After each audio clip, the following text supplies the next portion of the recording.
we are. Here we are. Hello. I know I'm I getting there. get that. I'm getting there. I have to. Hey, hi, Hey, Cindy Cindy and Suzanne and Diane. Hello. and Sleepy And Joe. Sleepy Joe, L Dog, which is where we are. I got your message. El Dorado. Yep. I didn't, well, he said it was a joke, El Dog. Oh, well, Yeah, well, it's pretty nice here. Not really a dog at all. it better not be. Mm-mm. Not for the price. Yep. Yeah, that's true. Hi, Vicky. Vicky's getting hit up with all the Haracha I ads. saw that, the huaraches. Oh my, all the huaraches. Oh, they were good though. I mean, that was good eating that day. You know, We are in Ajijic. Well, we're not really in Ahi. we're in San Antonio. San Antonio. How do we say this? Um, I'm going to look it up. I'm looking it up so I say it right. Oh, I can't see it because I got old eyes now. San Antonio Tlayacapan. San Antonio. San Antonio Tlayacapan. What's up, Andrew? Yes. Hola, girl, Annie Bet. Yay! Look, everybody's showing up. Hey, guys. Hey, Papa. Papa. Awesome. Do we like Ajijic? You know, let's just jump right into that. I would say from where we are with the view that we have, it never gets old. It's very pretty and it changes every day. The lake wise. Yes. Yeah. The weather is very nice, nice temperatures, hardly any bugs, but that might just be where we are. You know, we're not getting hit with mosquitoes and all Mm-mm. kinds of stuff, but we're elevated up from the lake. So that might have something to do with it. The food has been really good. I don't think we've had really bad food at all anywhere yet. No. No. No, we've had exceptional Yeah. on one of the meals was Bruno's. You know, Very good. even though they made it difficult to figure out when they do the prime rib. You know, and on their website. So I went in there and they asked you if you want one of the specials, click here, click there, and get there, and they go, "Oh, that was last night." Oh, are you kidding me? Yeah, but you know what? They made up for it. Oh my and God. They kept our contact information and they arranged for a prime rib night before we leave. Yep. And I got a WhatsApp from them today going, we've arranged it so that on November 7th, there'll be a prime rib night. And, you know, I was like, I have to say, what more can you ask? I mean, no, you know, it was great. She was like, the young lady at the desk was like, hey, you know, I've got your information. I'll let you know when we have it. And I'm thinking she'll get it to me in a couple of days, you know, a couple of days before they actually do it. No, in a couple of days we get it. And it's like, boom. So We have to say, though, we both ended up with filet. It was the best filet we have had in all of Mexico. Tender, easy to cut, delicious. and the sides were impeccably cooked. I mean, Yes. I think the only filet we've ever had that might be better was Tuscan Grill on a Celebrity cruise ship. ooh, yeah. Because I could cut that with a spoon. Yeah, I'm still going to But give Tuscan this Grill was the best number one. filet That was the best we've had in Mexico. for sure. Sorry, Moma's in Moma's San Miguel. has fallen down to the next level. You had the top spot, and now Bruno's has got it. And the waiter Daniel was exceptional. He was able to check on us without being intrusive during the meal. Oh, he was excellent. And that's a hard line to nail, and he nailed it perfectly. It was just like, okay. Yes. Okay, so the foods and everything. We did go out and play trivia with Craig and KJ from Truly Remarkable Life. They host a trivia show at a bar called the Lucky Bar, and that was a lot of fun. Yeah, except we didn't win. Other than that, I think second and third place, we didn't do too bad. third, but I when, think we were tied for second the first round, and then we well, yeah, dropped but back we, to we third. ended up in third, and that But there was a I'm lot of sorry. There's a teams. little competition in some of us. Yes, some of us are just like type A and have to have the best scores, right? Well, It wasn't easy. It was not easy. and it was in a genre that's not exactly either one of our wheelhouses. I mean, Well, kinda, except kind of not. So I mean, I mean, 2000 plus movies. That's not something, especially animated movies, not something we've really kept up on. So I mean, that's true.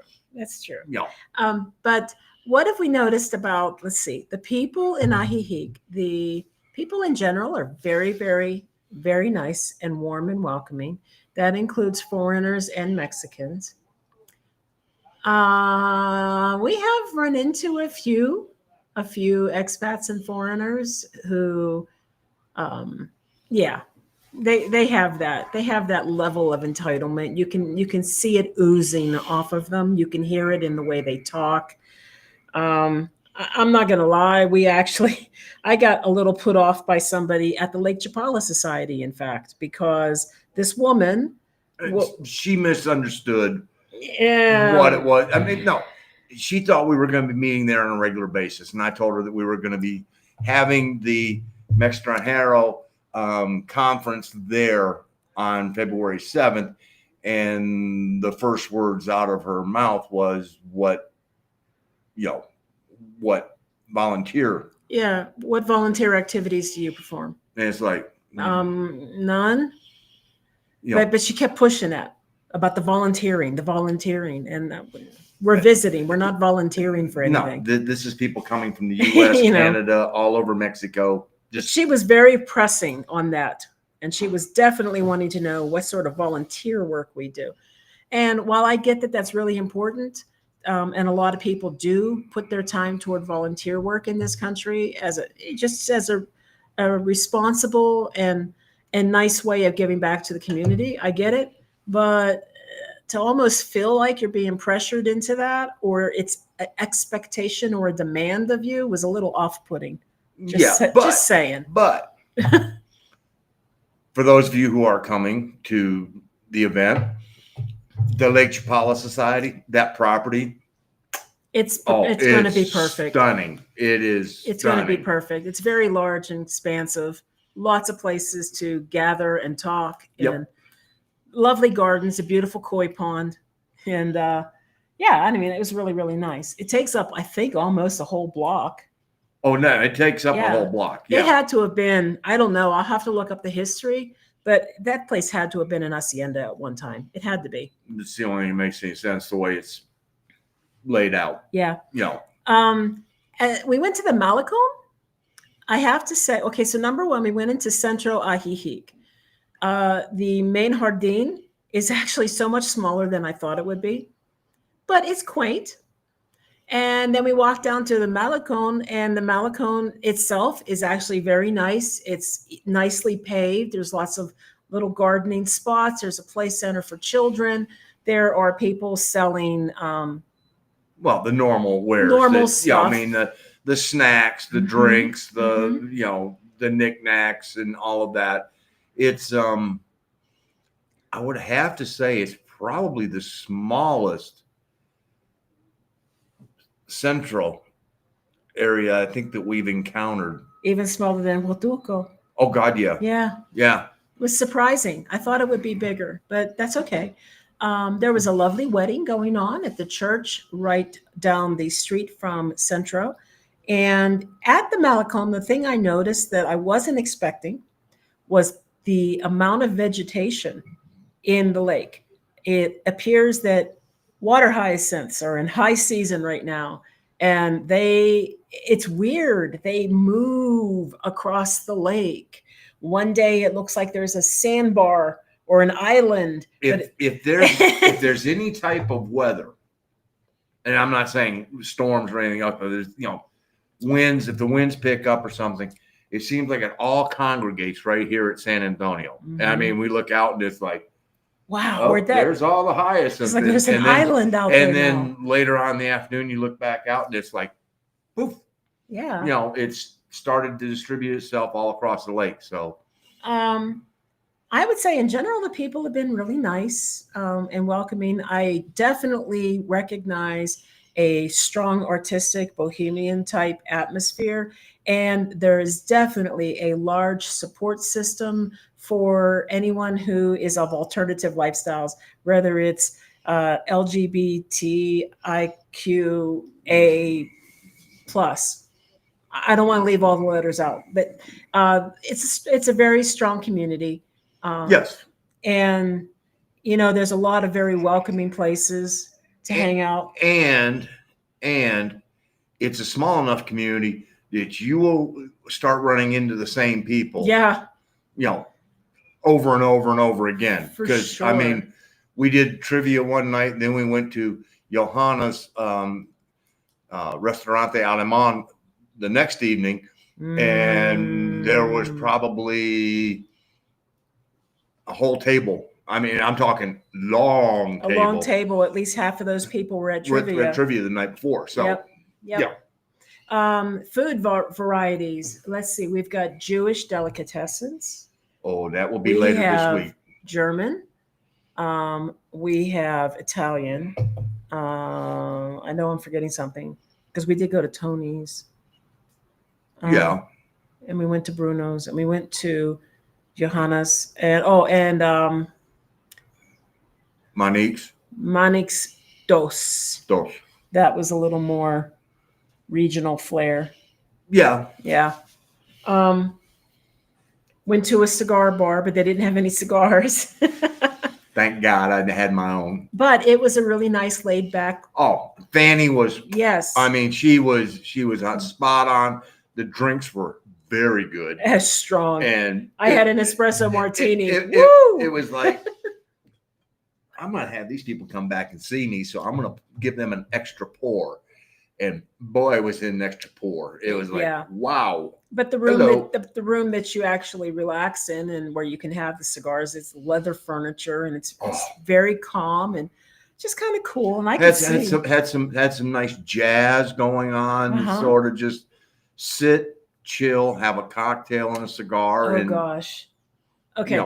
So we shopped at Walmart. Let's get caught up on some comments because I see they're flying by and I'm so sorry. Hey, thank you. This is the address that I bought in Huatulco. And I do like it, even though I look like a walrus in it, but that's okay. Hi, Lisa. And yes, so Andrew, we're kind of heading in that direction. So let's talk about the expenses a little bit. So we went to the Walmart and got our first week's worth of groceries, week or two. And it wasn't really out of line pricing at all. No, it was not at all. I mean, I didn't see anything that made me go, whoa. I mean, and they had some imported stuff, but they mostly had what you typically will find in a Walmart. Right. I mean, it's. And then we went to Super Lake today. Ay. Okay, so Super Lake. This guy goes out of his way to find items to import for Brits, Canadians, US, and some of his stuff, it's obvious he's buying some things at a Costco. We've heard he goes to Guadalajara's Costco and picks up some things, probably in bulk, probably entire cases of certain items, and then he shelves them and charges an upsell, which I don't fault him for this. Oh. If he's going to go and pay for a membership at a Costco and make trips out there, buy the stuff, return with the stuff. His time is worth money. And, right. And so, yes. But we got to tell you, we spent about 3 to 4 times more than we normally would. But buying some of this stuff. There were things that we have not seen anywhere. Yes. Anywhere. Things like Miracle Whip. Yes. Ken's Steakhouse salad dressing. Zatarain's, Zatarain's, anything. They you know, had everything Zatarain's. rice-a-roni. The mustard section was just like, you want stone ground, you want Dijon, you want. I mean, it was just like Progresso. holy. The Progresso soup aisle. I mean, I actually bought New England clam chowder today. Oh, so good. So and there were some things that we bought to take back to Querétaro because it was like, Yeah. we're not going to find this, and Yeah. and so it was like, well, since we're not moving with all of our stuff now in the car, there is room. So it's like, But that run today cost us 3 times what we would spend at Walmart easily. so we're going to have to sort of put an asterisk next to that when we do the money for Ajijic, because that was like, oh, and I can tell you, we'll probably make a run before we leave.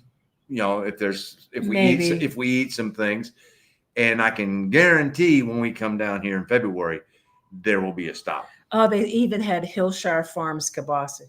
Oh my Lord! Guess what we had for dinner? Guess what we had? Yeah, it was good. It was really good. Red beans and rice with kielbasa. It was like, yes, thank you. So other things that are more expensive. Dinners in general have been about 10 to 15% more expensive here. But the food's been excellent at the same time. Bruno's was shockingly affordable. It was $60 at Bruno's. Yeah, it was 1,200 pesos, and that was for 2 fillets. You had the coffee, didn't you? You didn't have No, you had the mezcalita. I had a mezcalita, and it was a very large one. Very large one. I had 2 cervezas and 1,200 pesos, and they gave us a free dessert because I had ordered an appetizer that never made it, and they gave us a free dessert, which was also really good. Yes, it was. Spiced apple pie. Oh my Lord. So the food is a little bit more expensive in most cases, 10 to 15% higher, I would say. We both got haircuts today. Mark's was in line. Mine was actually cheaper here than what I paid the last one in El Pueblito. So, but then, not significantly. It was very in line with it. So it was like, But mine was almost twice as much. Mine was 400 pesos, and in El Pueblito I might have spent 250. Yeah. Yeah. But okay, she did a really good job, and it was fast. And she speaks English perfectly, well, because she's an English woman. And her Spanish was impeccable too. Apparently she's lived here for a very long time. And she runs 2 places, a barbershop and a salon spa that also does nails and back massages and stuff like that. So that was a little pricier for me, at least for mine. Yeah, mine was not for yours. The same. It wasn't Tulum. Wasn't 700 pesos for No. That cut. I mean, hello. I mean, and the more expensive groceries at Super Lake, well, that's imports. Yes, we're paying for imports. We're paying for stuff that nobody else has. I mean, nowhere else have we seen Cheez-Its.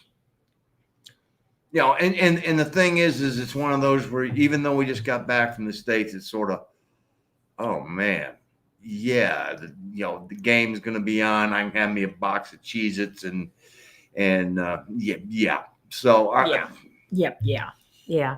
So I would say overall, it is more expensive in Ajijic proper. The houses cost more. The rents do cost more. Where we're at right now, there is someone who is going to rent out a unit at $1,700. I'm assuming US dollars. One of the houses, not one of the condos. One of the houses. One of the houses. Yeah, $1,700. $50. $1,700 a month. Now, what that includes, I don't know. It's probably not including utilities and whatnot. That is less expensive than what we're actually paying in Querétaro, where we live. So I guess it's just all relative. I mean, and then we went to KJ and Craig's house because we had to have a meeting about the meet and greet and everything else. And we went to La Fiesta, which was Tex-Mex, or as they refer to it, Cali Tex-Mex. It was pretty good stuff. But their house, they're paying $1,250 a month. and their house is gorgeous. I mean, it's gorgeous. It's hacienda style, yeah. but unlike the one that we had in Oaxaca where we had to walk outside in the rain to go to the head, no, they have the heads inside the bedroom. So, Right. And their walkways have covers. So it's a really cool house. It's very beautiful. Yeah. But what we learned is that this area has, if the locals have been outpriced, that's okay. They've moved on to the next town, and in the next town, they've got more local pricing for them, and they'll ride a transportation up into here to work. Transportation is plentiful. We see buses on the regular when we're out. Mm-hmm. Traffic. This is not snowbird peak season. And it's not good now. The traffic is not that good. It's not horrible. But there's just one road. I mean, that's, if you're coming from the east side and you want to go to the west side, like to go to Bruno's, San Antonio's on the eastern side of Ajijic proper, and we had to go all the way through. And, you just have to have some patience because it's like you're going to be in traffic for a while. Yeah. I mean, it wasn't terrible. No.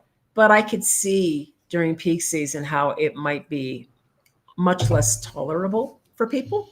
Oh, yeah. So I do think it costs more here, but I'll tell you what, it's really easy to see why people love it here.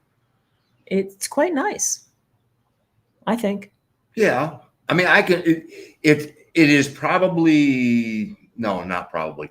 It is the softest landing spot I think you could find if you're coming from an English speaking, even more so than San Miguel and even more so than Riviera Maya.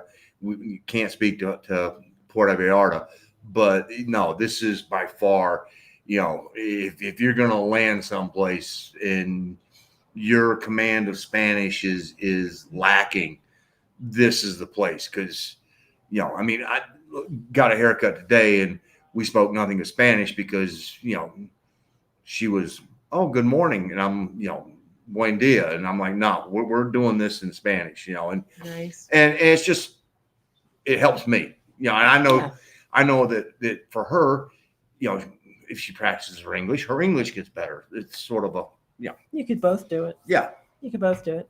I will say this, and this is not putting anything down, but it's making you aware of the fact.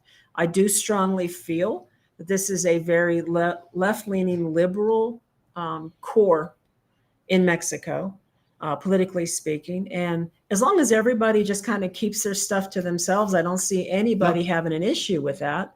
But if you are somebody who really has an issue with that, I don't know if you'd like it here that much, because we've seen things. We've seen things. Like, we actually saw a sign on the front of a store that actually said, they don't want your business, or they don't want you to come inside if you're wearing anything MAGA. Okay, it's their business. They're allowed to say that if they want. They can say that. But that was just kind of like, wow, really? Really? You're gonna hate somebody because of some clothes that they're wearing? Whatever. It's like whatever. But it is that leaning that way. But nobody has been unkind. Everyone's been very welcoming and open. Yep. You can definitely see the mix of Mexican and foreign interacting together in the community. It's a unique blend. For sure. I mean, it's a blend that we have not seen anyplace else. Even more so than Riviera Maya, because Riviera Maya's got a pretty good handle on the blend because of the decades of tourism coming in there. They have really figured out a way of integrating very well. Yeah. And it's even a level above that here. I would say 50% of the signs for the tiendas are in English. Yeah, they are. Yeah, they are. I mean, Yeah. And it's funny, like, you can go into a restaurant and they will automatically just bring you an English menu. Like, no question. You don't even, and I'm used to seeing Spanish menus. Whoops, sorry. I'm used to seeing Spanish menus, and that's fine. And we learn that way. And what I don't understand, we've got Google Translate and Google Lens to figure out for us. Unless you go to Johanna's, then you get it in Alemán.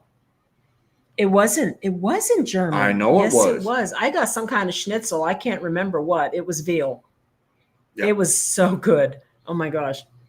Okay, so let's move on down some questions here. I have to put my old eyes on now.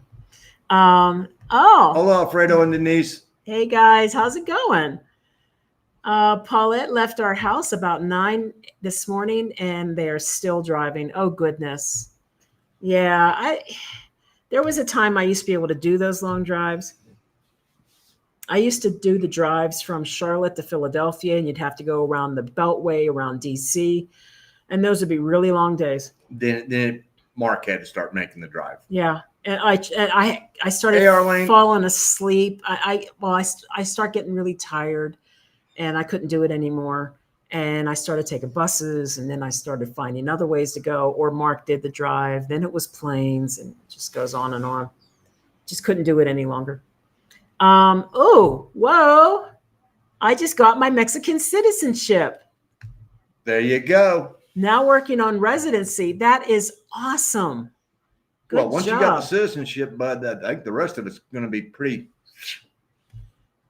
So, is that a real gringo area? I see a lot of properties for sale. Yes. Yes, it is. Very, very, very much so. I mean, the pool that sits right here. mhm. I can sit up here having my cigar and I hear nothing but English. I have heard another language. I couldn't tell. Couple of times we've heard some Spanish, but overwhelmingly it's. There was Dutch. No, I didn't hear that. Or But German. I'm talking about somebody. Yeah, but overwhelmingly it is It is English. very much so.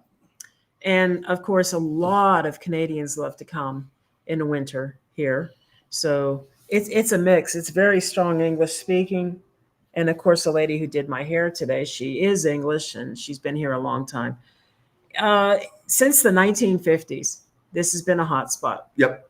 And it continued to be, and more people come. And you know, the thing that's going to become a problem here is that if it grows, and I can see why some of the people who live here are complaining, is because there's no room to grow. I mean, the mountains are here on this side, and the lake's over here, and there is only a mile of land in between the two, and all you can do is build up. And these mountains are not the Smokies. No, these are 70% inclines, and it's like, whoa, that's a heavy grade. So we have heard some people complaining about the newcomers that come, and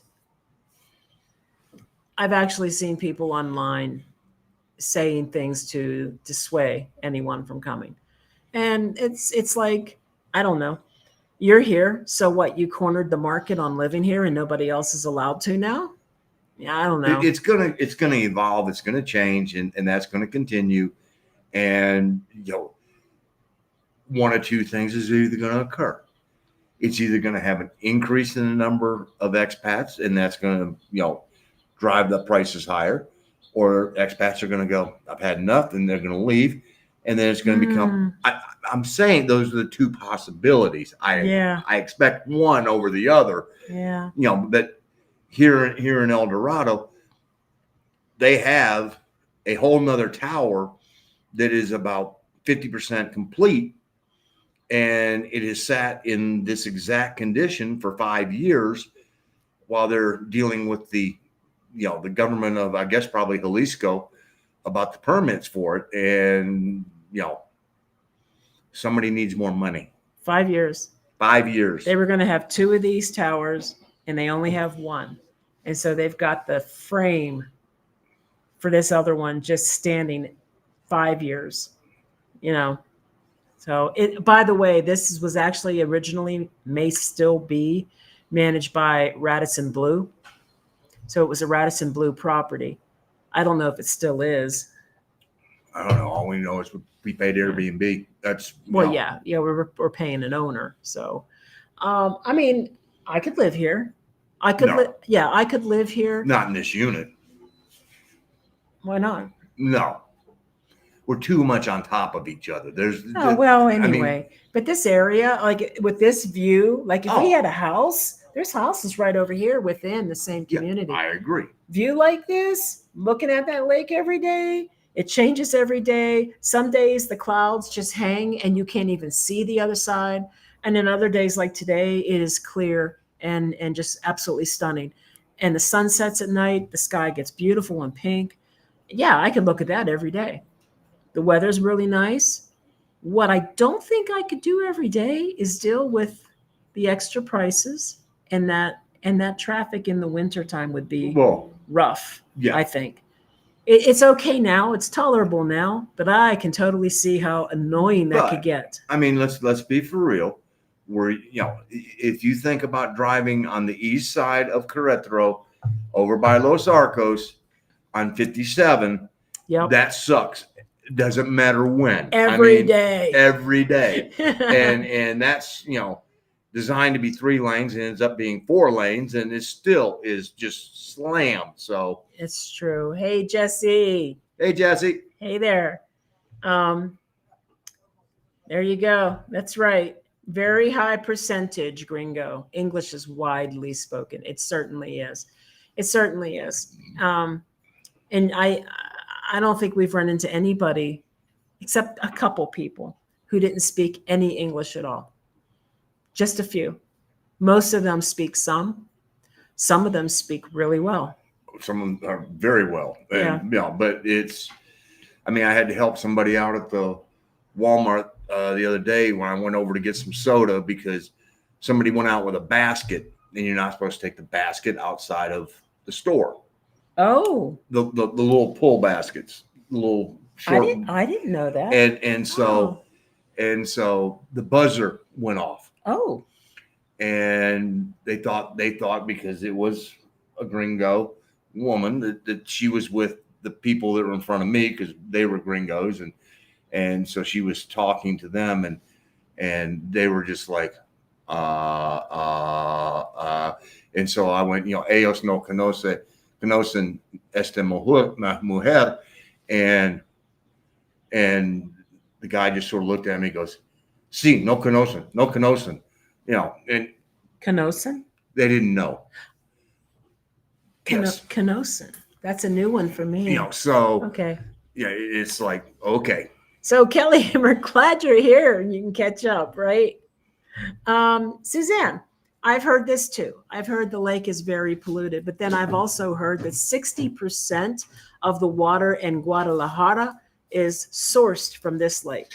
So I don't know, unless they're treating it really, really well in water treatment. I'm not really sure. I've seen people fishing. They were standing right on the Malecon and just fishing just for themselves, I believe. And I guess they're eating that fish if they catch it. I didn't see anybody swimming in it, although I have heard people will. I would not want to swim in it because there's so much vegetation. I just don't even want to be in that. Fascinating thing is that there's about 40 varieties of fish in that lake.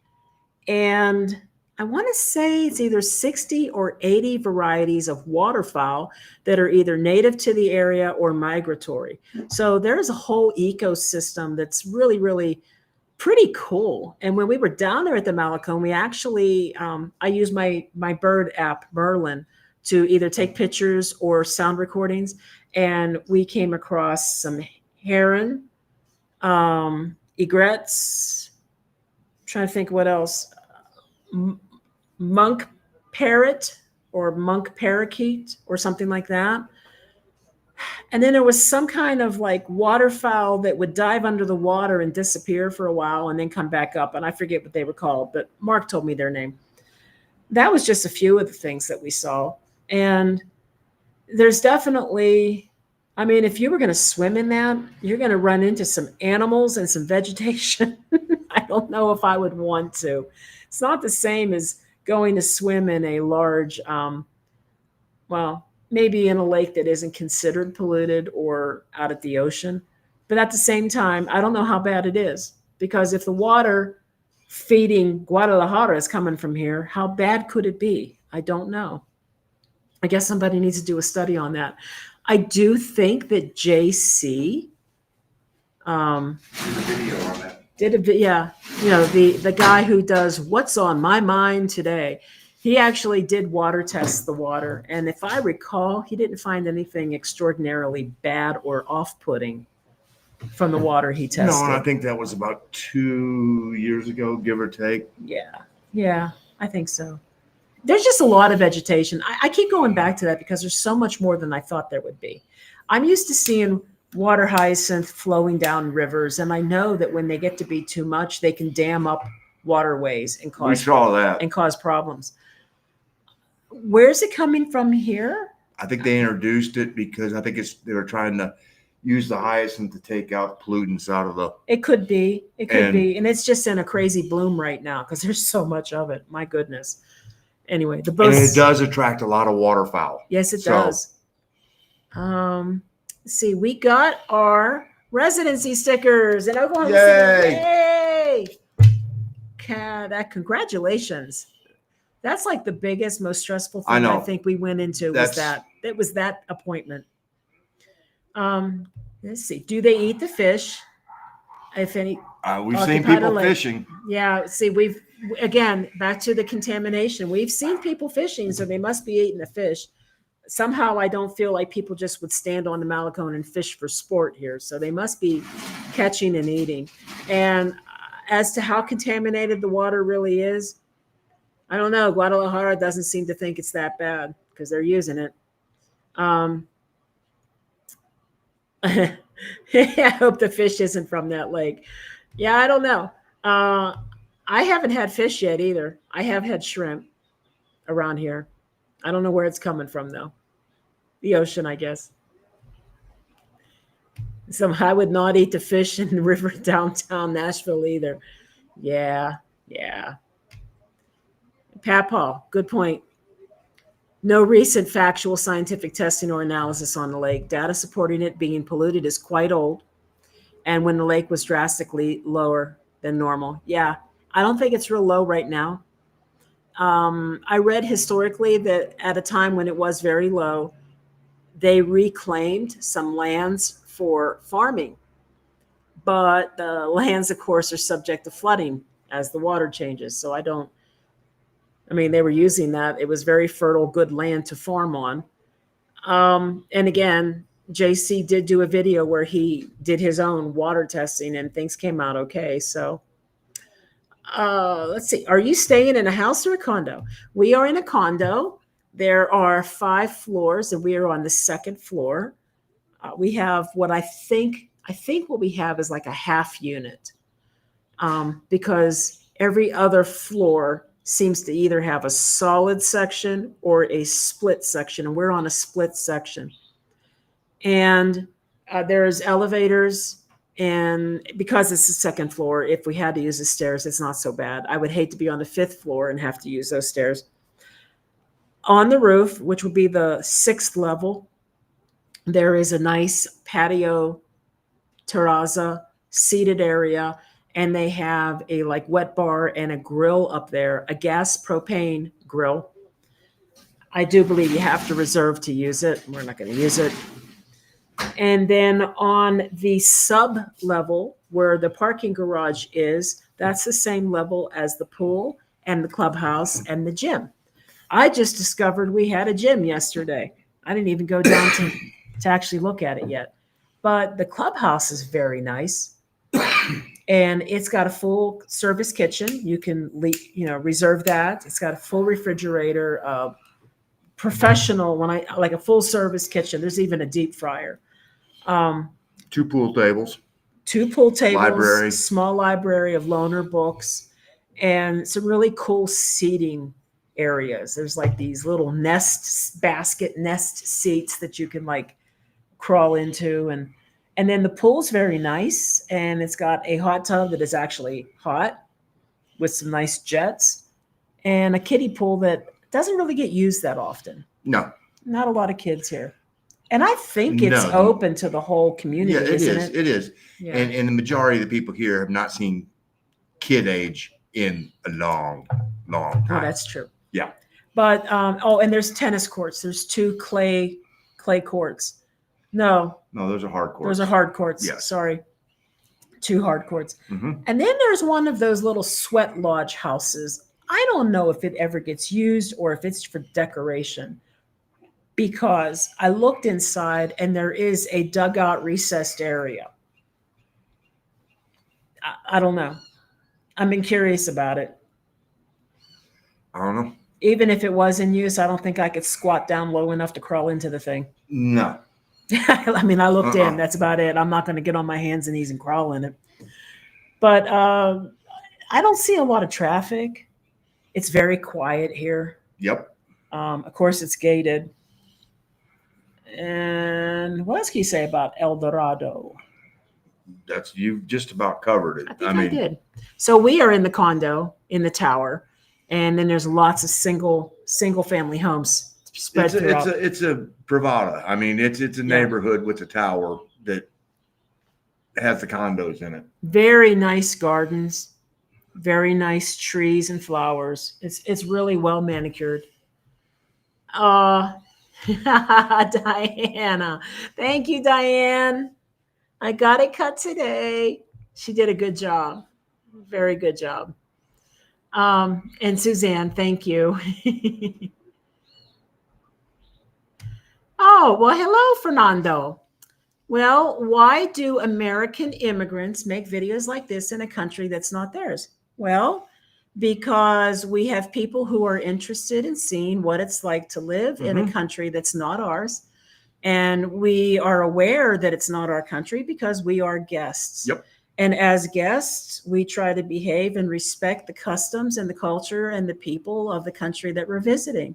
So we like to promote that information to other people who might want to do the same thing so that they are aware pretty much of what to do and what not to do. And the biggest thing that you don't want to do is you don't want to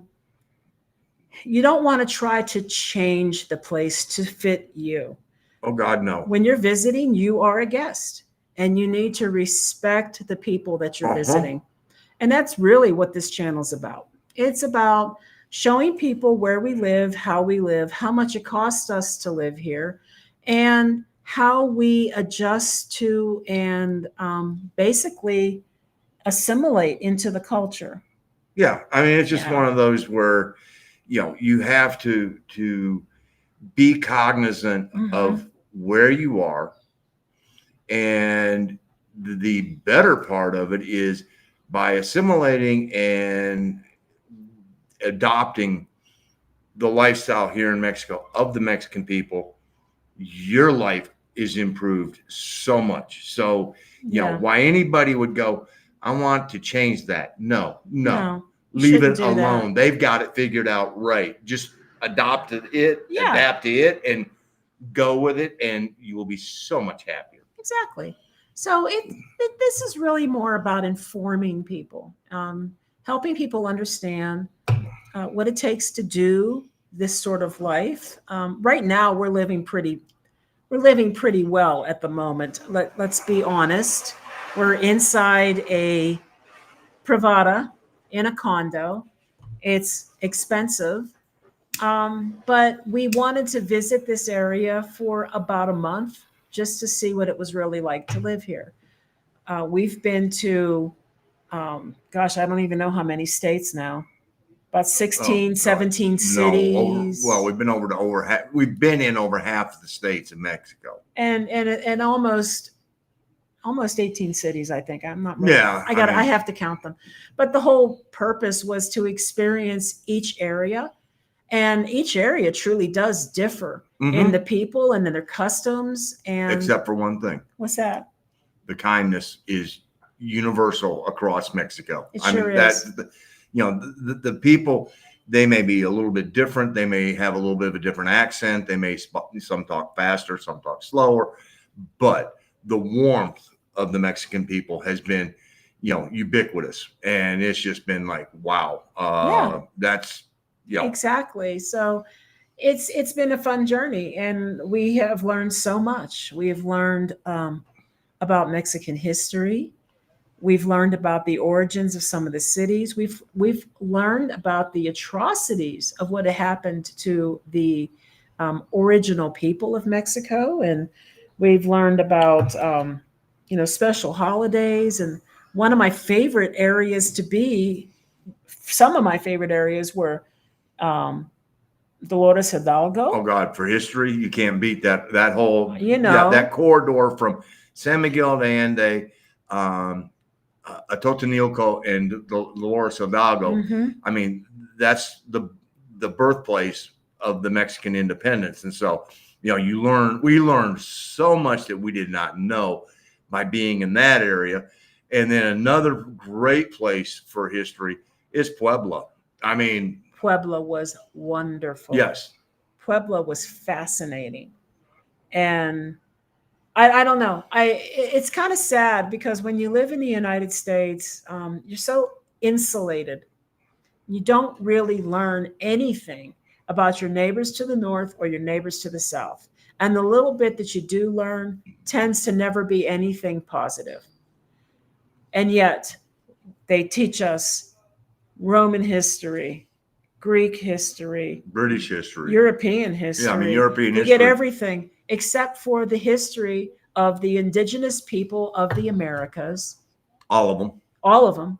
And we get nothing on that, and we get nothing except for the bad things like Trail of Tears or something. And we get nothing on Mexico, and very little, if anything at all, on Canada. Mm-hmm. And yet, when we came to Mexico, our eyes were opened and we learned so much. And I think it's made us better people. Oh, without a doubt. For real. Well, I mean, that's from our perspective. You guys are the ultimate judges on that, Yeah, for sure. And we've made a lot of good friends in Mexico. And I have to honestly say, we never had that in the United States. We had friends, but they weren't friends like our Mexican friends. Our Mexican friends are near and dear to our heart. They are family to us. In fact, we had a family adopt us. Yep. So it's just really, Mexico really is magical. So why do immigrants make videos like this? We're not claiming the country. Nope. We're just trying to share it. We're sharing it and telling people just how wonderful the country really is. Yep.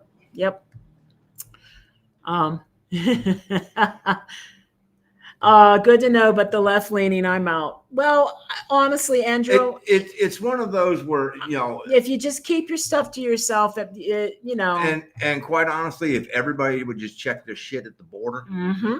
and enjoy Mexico, it doesn't matter where. That's the whole secret. It doesn't. Oh, here we go. Thank you, Jesse. I would like to know more about this because I was a little shocked to see a sign like this. They have had incidents where people wearing MAGA gear have started violence. Kind of pissed people off. Ask JK about it. I will, because KJ, sorry. I saw it after we had hung out with them. So yeah, I would love to ask them about it. Yeah, and then they were leaving the next morning. Yeah. So they're back. I was just surprised to see it. It just was a little shocking to go, really? Wow.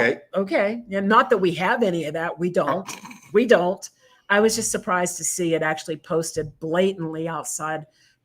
Honestly, you know where we saw it? It was the sex shop. It was the Dildorama. Dilderia. Dilderia? I thought it was the Dildorama. Dilderia. Whatever. I was just surprised. That's all. Hey, Jorge. Great to see you there. I look forward to seeing you soon. Oh, Jorge, thank you. And Jorge's been sending us photos for a couple of days from Guanajuato, and they are beautiful. That was one of the cities we originally had wanted to visit, but there was a little bit of trepidation because we were going to have to travel through an active cartel location at the time, had to travel through it to get there. So we thought we would put it off at a later date and just come in from another direction. And it may still happen someday. Yeah, I mean, for a visit, but. Yeah, it's a beautiful city. The photos he sent were gorgeous. Hey, Cindy, I like to use. Hold on. What happened? What? You don't do the laundry. I do the laundry. Well, he does. Persil.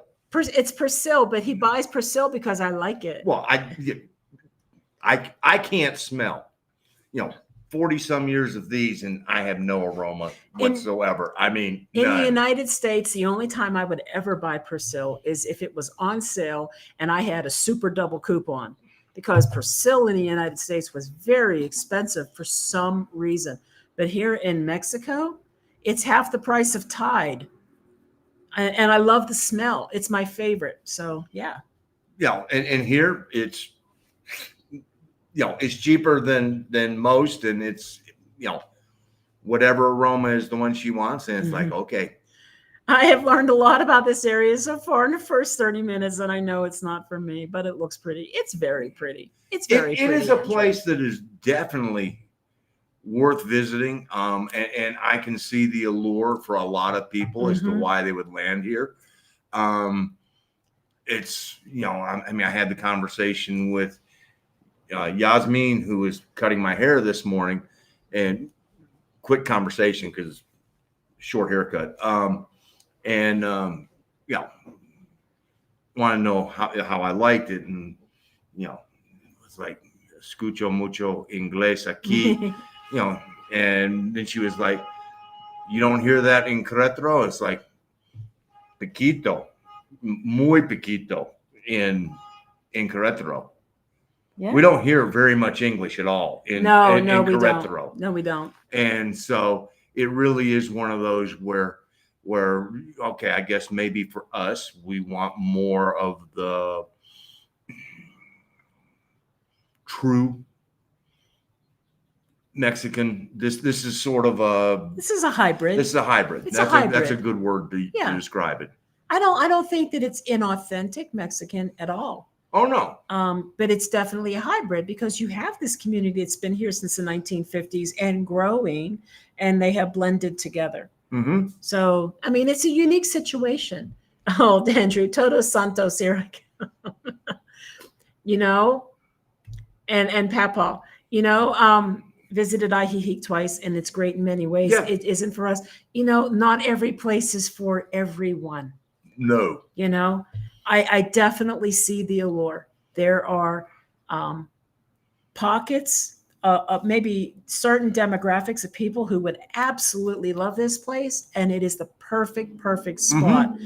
And I've seen art stores, and the arts on the walls have been very impressive, and some of the sculptures I've seen have been interesting. Yeah. I mean, so you got that boho artsy thing happening.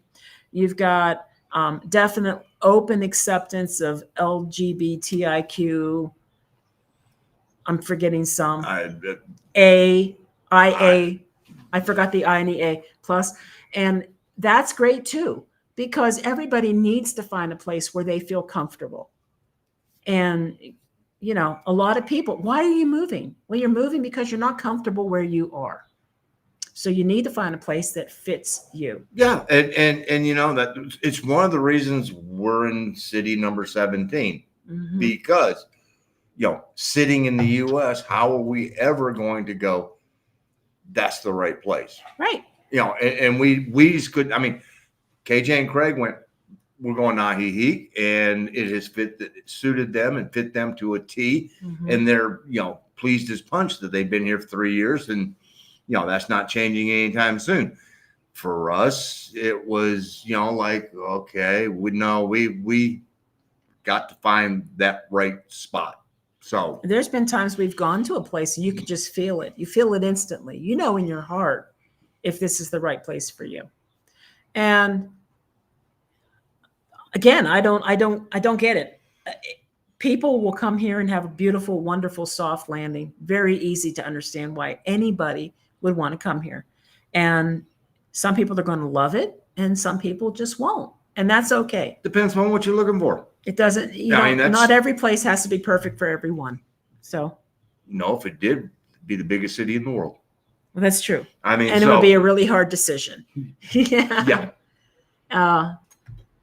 It is a beautiful view from the balcony. It really is. You guys are only seeing a portion. I mean, the lake.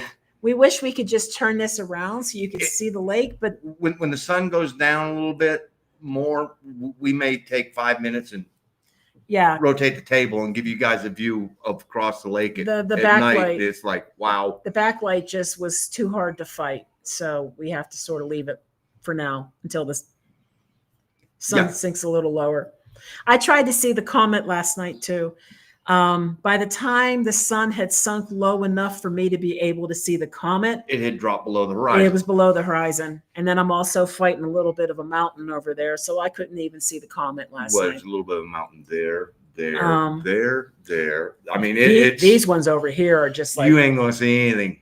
Yeah, it's these mountains over here in the morning when the clouds are just kind of coming over top and they start sinking down over the mountains. Oh my gosh, it's so beautiful. It really is beautiful, very picturesque, because it is so very pretty, Suzanne. Okay, Andrew, with your new partnership with True Country, if you ever come up to Nashville, we have an extra bedroom downtown for you guys. Sweet. I've never been to Nashville. I almost went once. You've driven through it. Yeah, but I was going to go for a My Morning Jacket show. They had there's an amphitheater. I think it's close to a river there. And I was going to go to that show, and I wanted to carpool, and I couldn't find anyone to carpool with. And I was tired, and I was just like, you know what? I'm just going to sell my ticket. Yeah. I think it's near a river. I have to think about that. JC Travels. Yes. Yep. JC is the one who did the water test. And that was at least 2 years ago, I'd say. And if I recall, he found nothing horrendous about the water. But a lot of people who have water here have filter systems installed. Mm-hmm. If the water's coming from here, I assume that it is. If they're going to pump it to Guadalajara, sure it's coming here. So they're not bypassing here. Yes. Lisa loves your shirt. It's his Pink Floyd shirt. One of two. There you go. We suspected this, Jesse. Thank you. Mark and I just had this talk this morning. We were suspecting, by the way these hills are around this lake, that this was probably an area of volcanic activity. Yep. And that's just the crater, a dead crater and filled with water. And okay. Yeah. Hello, we got a lake. Yeah. And the problem with the minerals and stuff, this is the same thing that happens to the water table, the aquifers in places like San Miguel, San Luis Potosi. The water, as the aquifers fall, the mineral composition increases. And so they have higher than viable levels of fluoride and arsenic and things like that. Now, what you may not know about arsenic is collected in the body and does not go away. Unless they've come up with something new recently that I'm unaware of, you don't just like try to bind arsenic with something else and pull it out of the body. It just slowly deposits and builds up over time. And so things like that are troublesome. Yes. If it's in your water and you're drinking it, guess what? You're slowly poisoning yourself to death. Yeah. I mean, but yeah, the mineral composition increases as the water drops. Drink cerveza, you don't have to worry about it. You know, that's true. And that's why there were so many alcoholics in England. Because water quality was horrible. And people were full of diseases and water was contaminated. And so even children were drinking alcohol because it was safer than water. Yep. A long time ago. Let's see. On the Malecon in Chapala, there is a great big palapa restaurant with decent seafood. Okay, and you can people watch. That's nice. And we have not been to Chapala yet. That's next on our list. This weekend. We did Ajijic, and now we're going to go do Chapala. We still have to take a weekend in Guadalajara too. So, and there is a possibility I might have another job, but I haven't gotten the call yet. So we're waiting to see. We'll see. We're going to see what happens, because I may have to change some travel plans on that one. How far are you guys from Truly Remarkable Live, guys? 9 kilometers. Was it 9? Yeah. Yeah, it's normal. They're on the western side of Ajijic, and where we are is right between Ajijic proper and Chapala. in San Antonio. So we have to literally drive all the way through to get to their place and then down the cobblestone road. Oh gosh, it's such a cute house. It is. My goodness, it is such a cute house. I was actually taking artistic photographs because it was that pretty that I thought, wouldn't this make a great colored pencil painting? And so I was taking all kinds of weird angled shots and No, stuff. they have. It's done very nice. Mm-hmm. It's really nice. Oh, I keep hearing how the minerals are good for us. Well, they are if they're the right kind of minerals. That's the thing. And we see Sonora. I think that's supposed to be Senora. Oh, there you go. I like it. Love the videos and the great information. Keep up the great work. Thank you. Thank you. Thank you. We try. We try to be very honest. We try to be transparent. Sometimes people think that they're having trouble in their lives where they are. And sometimes the solution is to run away.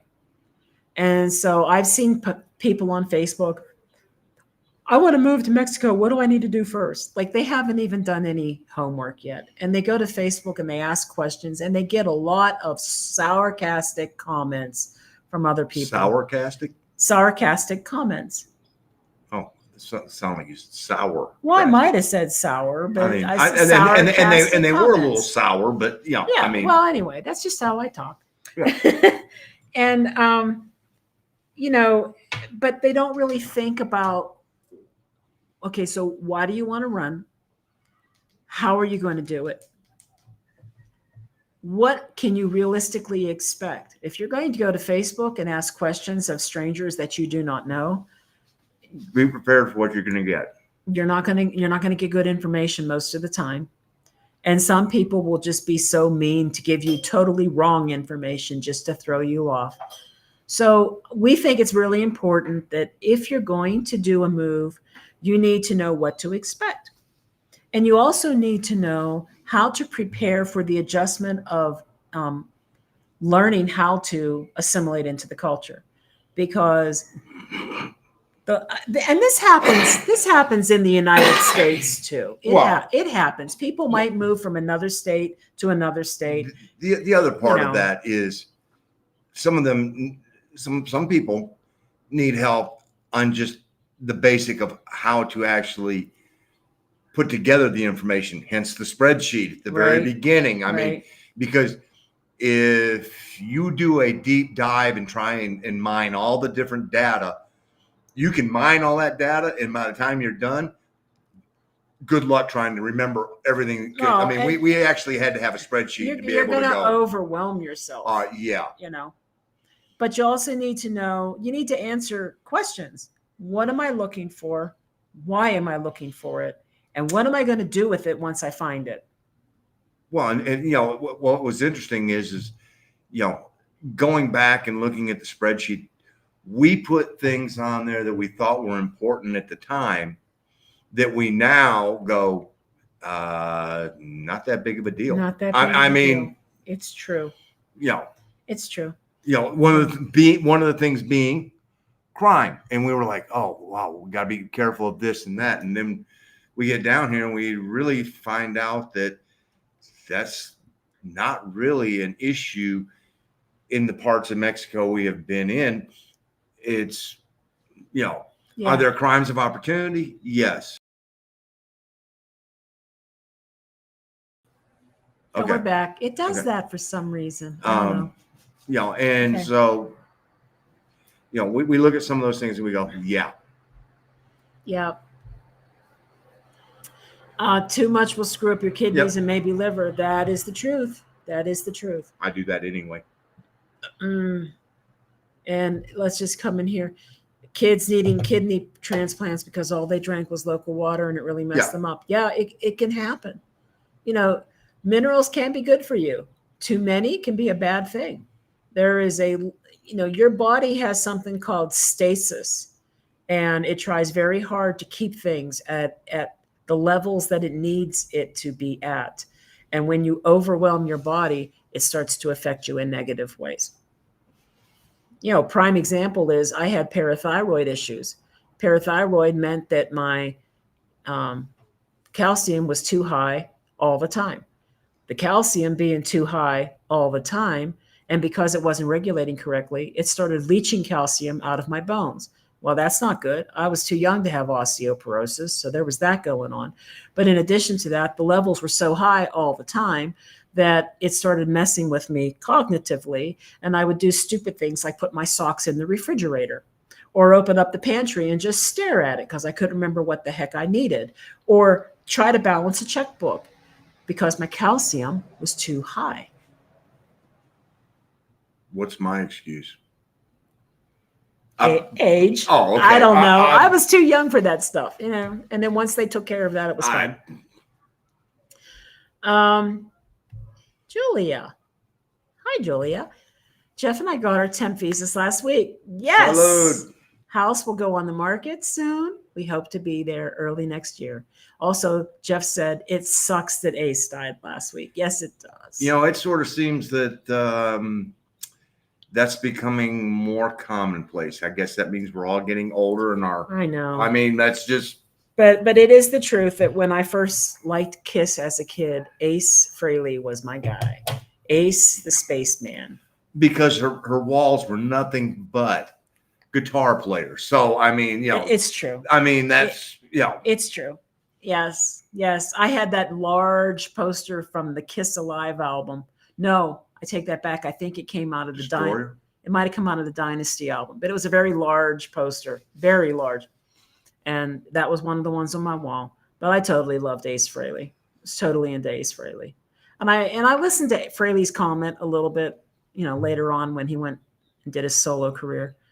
But, Ace had problems. He had demons. And the guys in the band were business people, and they tossed him out.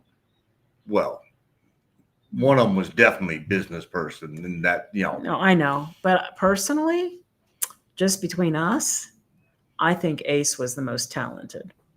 And of all those solo albums that they did, where each one of them had their face on a cover, the only hit song that came off of any of them came off of Ace's. Hey, Terry. Yep. See. Manzanillo is where I had the best fish, early 80s. It was called Dorado. We're going to be in Manzanillo soon. 7 weeks, something like that. Something like that, yeah.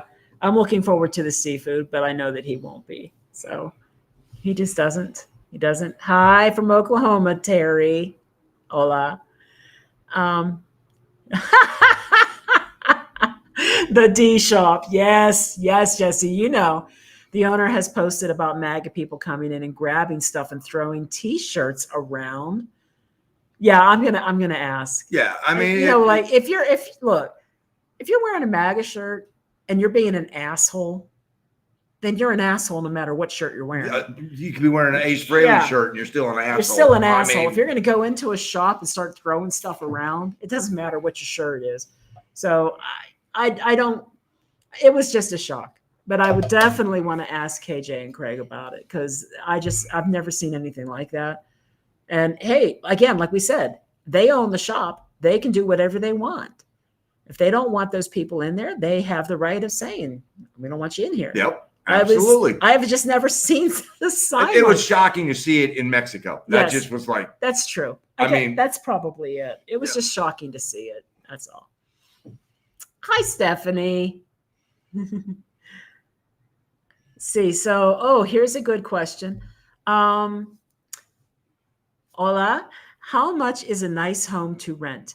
We have seen and heard of prices for nice homes on both sides of Ajijic, ranging from $1,250, $1,500. Well, that would be like US dollars. So in pesos, about 25,000 pesos to 30,000. Yeah, 25 to 30,000 pesos, roughly. But we haven't really been looking. We have seen a lot of rent signs as we walked around, but they didn't have prices. Just se renta. That's it. See, and we fell into the one in Balmanera and saw it and went, okay. Yeah, I'm I sure. mean, I'm sure for some of these homes that are quite stunning from the outside, you could spend a whole lot more than 30,000 pesos. I'm sure you could. oh yeah. There's one across the street from us that is perched on a cliff. I mean, that's but, that. but I don't know how many people really want to. I mean, first of all, you're not going to walk that. You got to have a car. I mean, true. Because the bus would drop you off, and then you got to hike with your groceries all the way up. I'd be like, that ain't happening. No. So demand. They've limited the amount of people who would go, yeah, I want to rent that. So. And I would say that you don't necessarily have to live in Chapala or San Antonio where we are, or even Ajijic. Maybe Jocotepec is, a nice location that you would consider. Jocotepec costs a little less than this area. Even in the Airbnb rates that we saw, Yeah. it was less down there. But the difference is you go to Jocotepec, now you've got to use that same road. There's only one. And there's only one. You got to use that same road to get to Guadalajara or to get to Chapala. Once you get to the western side of Ajijic, the traffic does, and the eastern side, the traffic thins out. It's just through that central area of Ajijic, it just bottlenecks. And that's just, because you got people who are making turns. You got people coming out of Centro, turning onto, it's a lot of traffic on one road. Uh-oh. Why do I feel like those little symbols at the end spell Duke?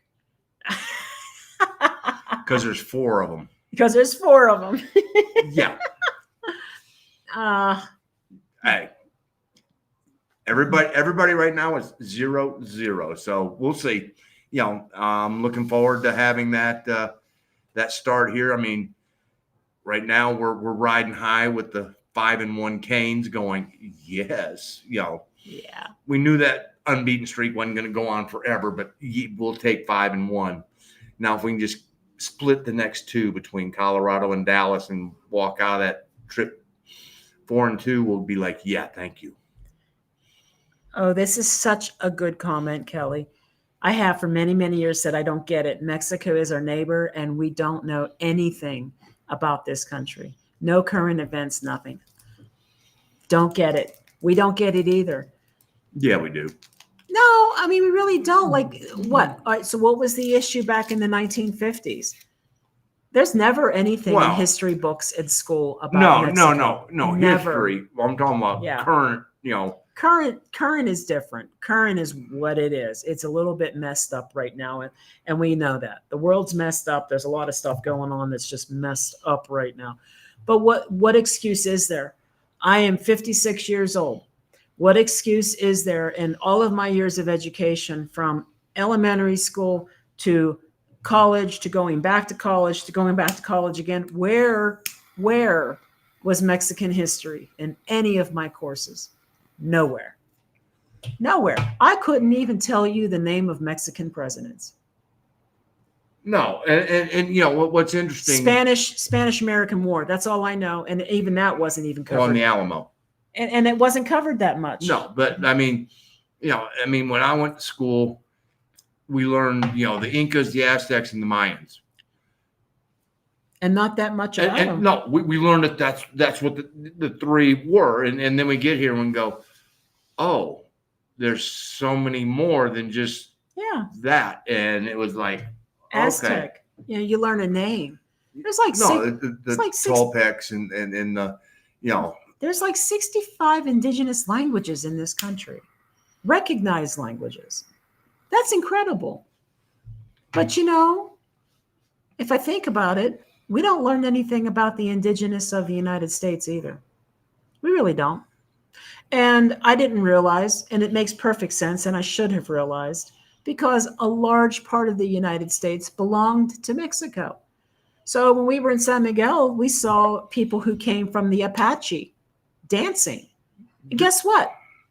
They weren't wearing the big feather plume things that you see in some of the Azteca dances and stuff like that. No, they They were weren't traditional Apache traditional headdresses. headdresses. And I'm like, And we're going, oh, you know what?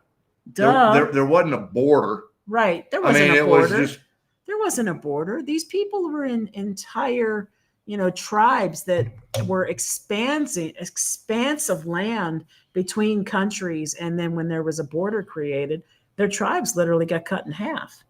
yeah. So yeah, we never learned it, but we don't learn anything about that either. I think the most I've ever learned outside of the Trail of Tears about the indigenous of the Americas was probably for the year and a half that I lived in Oklahoma, and I actually had an Oklahoma history class. Well, and then we lived in the Smoky Mountains, and we got to learn more about the Cherokee. Cherokees, because we'd actually go to Cherokee to go Right. to concerts, and and we love the fact that the street signs there are in Cherokee. Mm-hmm. I mean, Which, by the way, was illegal even in the 1970s. Yep. They were not allowed to speak, write, or display their language or teach. And they were trying to kill the language. That's and then crazy. 1970s. Fortunately, there was a small, and I do mean small, number of people who knew the Cherokee language and were able to preserve it. And now it is starting to grow again because they are teaching it, on the reservation. And it's like, thank God. But I think it's shameful. We all share the North American continent and know nothing about each other. And people in the United States, we really are very insulated from a lot of things. I don't know the reason for that. I wish I did. There's a lot of conspiracy theories about why that might be, but my gut just says I don't know. I don't. Are the people in the U.S. just trying to? Is the idea to promote patriotism so much that we are the best? We are the best. We're not the best. Do I love the United States? Am I a patriot? Do I love my country? Yes.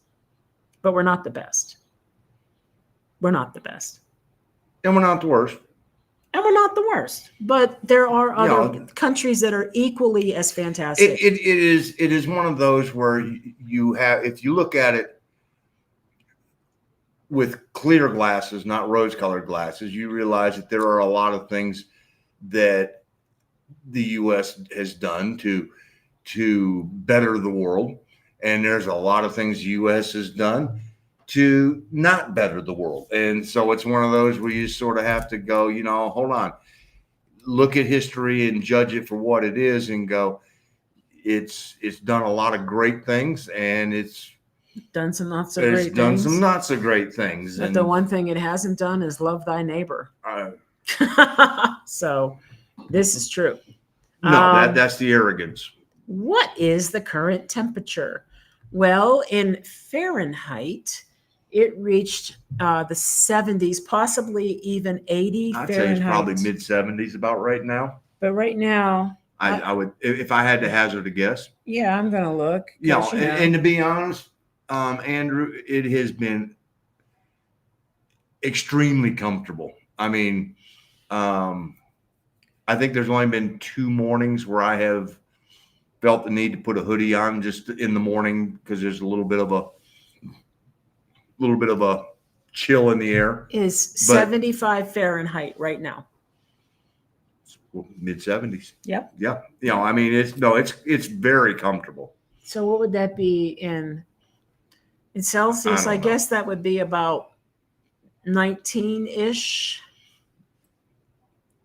Maybe 20. I'm trying to learn language. I'm not trying to learn. I'm thinking back in terms of when I worked in the lab, I used to have to take daily temperatures. That was part of my job every day. And I used to do room temp, and room temp had to be between 20 and 22 Celsius, which to me, room temp would be somewhere around 75 to 78 Fahrenheit. So probably about 20-ish. Comfortable. Yes. Muy cómodo. I can't thank you guys and Craig and KJ for the wonderful birthday wishes I received. Did you see the video? Well, I think that's what she's referring Yes, to. I wasn't sure. And Jorge. And Jorge, yeah, we sang, and I knew that they recorded it, but I never saw it posted anywhere, so I wasn't sure if they just sent it to you privately or they were beating feet at dark 30 the next morning to go to the airport. Yes. So I mean, I didn't know where it got posted, if it was public, if it was private. But you're welcome. We're looking forward to making the bus trip to Ajijic to see everyone. See, I think it's going to be really great, not just because of the community and getting together and meeting people, but yeah, honestly, I think everybody should see this. I can't tell you how beautiful it is. It really is probably one of the most picturesque places we've been from this viewpoint. Yeah. Yeah. No, I mean, it rivals San Cristobal. I mean, it's a different view, but I mean, it has that same calming effect that we had in San Cristobal. It's very relaxing. It's very calming. It's muy tranquilo, and just hey. Oh, Annie. Yeah, it's not written in stone yet. Let me just say that the interview went really, really well. It's only for 6 months. The one that I took, my new job, it's a little slow getting started. And I haven't been putting in full-time hours. So the pay is a little less. It's about half of what I was expecting to see immediately. That's okay. If I can get this other one for 6 months, that's a full-time job. So yeah, and the more jobs I have like that, the better my resume looks and my experience becomes. So we'll see. Spill the deets, a new gig. Oh gosh. Well, let me just say this. I don't have it yet. They're just trying to dig themselves out of a hole. And exactly. So they're looking for somebody to come in that knows how to come in and close tickets. Yeah. I mean, I got a gig with Cerner that was for 3 months, and I immediately on my first day had 100 old tickets in my queue that I had to resolve. And while I was resolving those, tickets were still coming in on the daily, 1 or 2 every day. So they kept renewing my contract. And at the end of 10 months on a 3 months contract, they did not renew because I only had 3. And that's on top of they kept adding 2. I mean, she walked into 100 and then they kept, more were getting added, more were getting added. Then, she finally whittled it all the way down to 3 and they went, okay. We'd love to keep you, but job's done. You did what we asked. Yeah. So that was cool. So it's kind of like that. It's 6 months, potentially with extension, depending on circumstances, but it's the same idea. They have, they are bringing in a bunch of orders that they typically will send out to another location, and they need all brand new order builds. And sending it out costs them more than actually hiring a consultant to come in and do it for them not on site, but in-house. And so, they're going, well, we could pay, $200 an hour for this company to do it, or we can hire somebody at $80 an hour and they can do the same thing because that's what this company is going to do. And they're pocketing the extra 120. Right. It's one of those things where when we spoke on Friday, I got a very positive vibe from this guy. He pretty much sounded like he was sold. He was ready to say yes, but he had a couple more interviews to do. He was supposed to wrap those up yesterday, and I was hoping I would hear something yesterday or today, and I haven't, but the recruiter has been in touch with them. No feedback yet. So it doesn't mean I have it yet. It just felt really good. It felt strong. But then I have also had smoke. We've been down this road before. I've had the smoke blown up my rear end before, and so I'm not banking on it. I have a regular job. It's just not full-time hours at the moment. And they're waiting to really start. Yeah. So I'm just kind of twiddling my thumbs so I could certainly knock some stuff out while that's happening. We will see. So I have a comment question for the class. Has anyone in Mexico seen any part of this comet? And if so, what area? This is where I think there's a problem.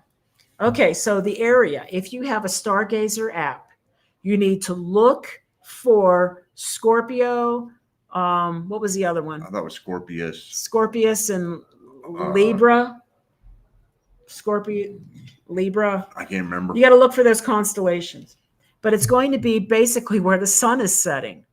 It's in the western sky. It's in the western sky and the sun is setting. Well, guess, and it's low on the horizon. Yeah. And so it's very difficult. And then here, because of the mountains, you may have a better shot where you're at there, Lisa, because of the fact that once the sun goes down, all you have is water. So, you're not going to have too many things impeding your view. So you might have a better shot than what we did here. May I recommend for free?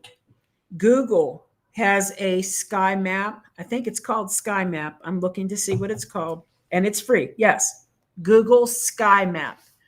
That is a good app to use to help you find constellations. And you want to look for that constellation. And you literally you hold it up and it uses your GPS to find the constellation. I just don't know where it is right now. Oh, look, Moon and Mercury and Mars, and the sun is over there. But anyway, you have to find those constellations. I found the information when I was researching the comet. The comet is called C2025 Lemon. That's what it's called. So you're looking for C2025 Lemon, like the fruit. It's going to be near Scorpius and the other constellation. I just can't think of what it's called right now. I can't remember. Low in the horizon, near them. Western sky. Western sky. But the sun is setting in the west. And so it was probably too bright for me to actually see anything. And then looking west, we look right over the light pollution of Ajijic. Mm-hmm. And then you have the mountain. And it was like, I just don't think we're ever going to see that's it. Not going to happen. Kind of bummed. Oh, agree on the asshole comment. I'm getting out of the U.S. to try to reduce the nice to asshole quotients. Totally hear you, Jesse. Yeah. And you know what? We have found that what you are seeking is here. I mean, because we have not run into that many. We think back to, 3 years now, the number of people that we would qualify as an asshole. Not very many. Is not very many. Not very many at all. Very few. So probably can count them on one hand. Mm-hmm. So, if I got to deal with one a year, I can deal. That beats the hell out of what we were dealing with in the U.S. So, I know it sounds cool, right? I was kind of Libra. Maybe it was Libra. Yeah, that sounds right. Libra and Scorpius. Scorpius and Libra. That's it. Look for Scorpius and Libra. The other app you can look for, but I paid for the premium version of it. It is called Star Walk 2. And it's cool. It will actually allow you to search for the comet and it'll point you to the right direction. But that is a premium service. That Google Sky Map is free, and I've been using it for years as well. So, hey, Sheila. Yes, I don't remember learning much about Mexico in school. You're right. No, They just don't teach it, and they should. They really should. We're in a world today where everyone is connected digitally, where you can make a phone call to somebody in another country, and most cell phone plans don't charge you extra for it anymore. I mean, now, all of North America, you normally get that included with your cell phone plan. So. I mean, we are a smaller global community now. We should be learning about our closest neighbors. Respectfully, we should be learning about our neighbors. We should learn about Canada, and we should learn about Mexico. For sure. And we should be learning more about the islands too. We should be learning about You started this down this road. I'm just saying that the Dominican and Hispaniola we should be learning about Puerto all that Rico too. Yes. and Cuba yeah. I just wonder how far you're going to go down that road. I'm just saying. Yeah. Okay. My geography's horrible, but his is good. That's why I look to him. A couple weeks ago, I was thinking I'm going to move to Mexico. I need to learn more about Mexican history. You know, And and it's hard when you're not here to see it and be enveloped by it. It's hard. Sheila, to be honest, I'm an avid book reader, and I actually looked for books about, on my Kindle for Mexican history. It's Nope. hard. Nope. It's hard. And so we have learned it by physically going there. I mean, and if I had to say the one area that got us started most on that was when we were in San Miguel, and the whole San Miguel, Atotonilco, and Dolores Hidalgo just lit a fire under us. And then Puebla just sort of was like, oh my God. Never knew that they played whack-a-mole here with the French and defeated them by doing it. And then to learn that they beat them using those tunnels, and then the people in Puebla forgot that the tunnels were there. Pretty much. I mean, it was like an urban myth that there were tunnels underneath Puebla, and then lo and behold, oh shit, they're really there. Yeah, they were filled with mud. Yeah. Yeah.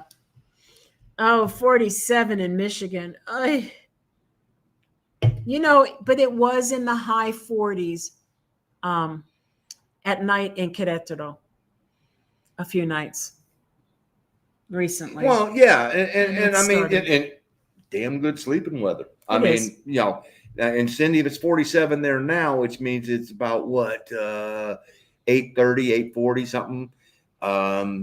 Yeah, it's going to be probably in the 30s tonight. But here we're getting into this. Here in Ajijic, it's into the 60s at night. Hey, can we show that? You think it's okay to show it now? No, let's give it a little more time. Okay. Let's give it a little more time. Okay. Have you discovered delicious food in Ajijic yet? Oh, yes, honey. Oh, honey. Italian. We haven't even eaten Italian yet. Well, they did have Italian dishes. We just didn't get at Tony's. Well, I asked our waiter. I said, because they had chicken parm, and but it wasn't breaded chicken parm. Because it was on the grill. And I asked him. I said, New York strip, chicken parm. And he went, strip. I went, sold. It's fine. No, we trust me. We will be getting Italian because this boy likes his chicken parm. But German food, authentic German food. We will be going back to Ohana's because I had a hard time making my mind up because they had Schweinhaxen and then they had goulash, the real Hungarian goulash that they serve in Germany. And I opted for the goulash, and it was And I had got to go back to the Schweinhaxen. I had some kind of schnitzel. I don't know what it was. It was veal, and it was schnitzel, and it was delicious. And it had a mushroom white wine gravy on it. So good. And Bruno's is a must go. Bruno's is outstanding. That is, if somebody asks me and go, I'm going to Ajijic, what is the one restaurant? Bruno's. And there is a bakery here. I'm trying to remember what nationality the bakery is. Hungarian. No, but some Eastern European. It was some kind of European bakery, and they sell sourdough breads, rye breads, and more, and pastries. And then while we were at the Super Lake today, on Friday, Mark is going to go to a Jewish delicatessen to get us some authentic Reubens on rye. Well, that place was selling their rye bread. It was in the freezer at Super Lake. Yep. I have never seen rye bread anywhere. I'm going to Emma's because the pictures of their Reubens, I mean, it's like going to New York delis, and you've got 2 inches worth of corned beef. And it's like, oh, yes. Oh, here comes Tom. Hi, Tom. Honestly, and I know you are, but how are you both finding Ajijic? And could you possibly could it be a landing place? I like it. I like it. I think the things I might not like about it would be not as much immersion in Mexican culture and language in general. True. Now, it's not that it doesn't exist. It does, but there's, like we said earlier, It's a homogenized version. it's very hybrid. It's a very hybrid community. There is a lot of English being spoken here and other languages as well. I swear I heard either Dutch or possibly German. I'm not sure.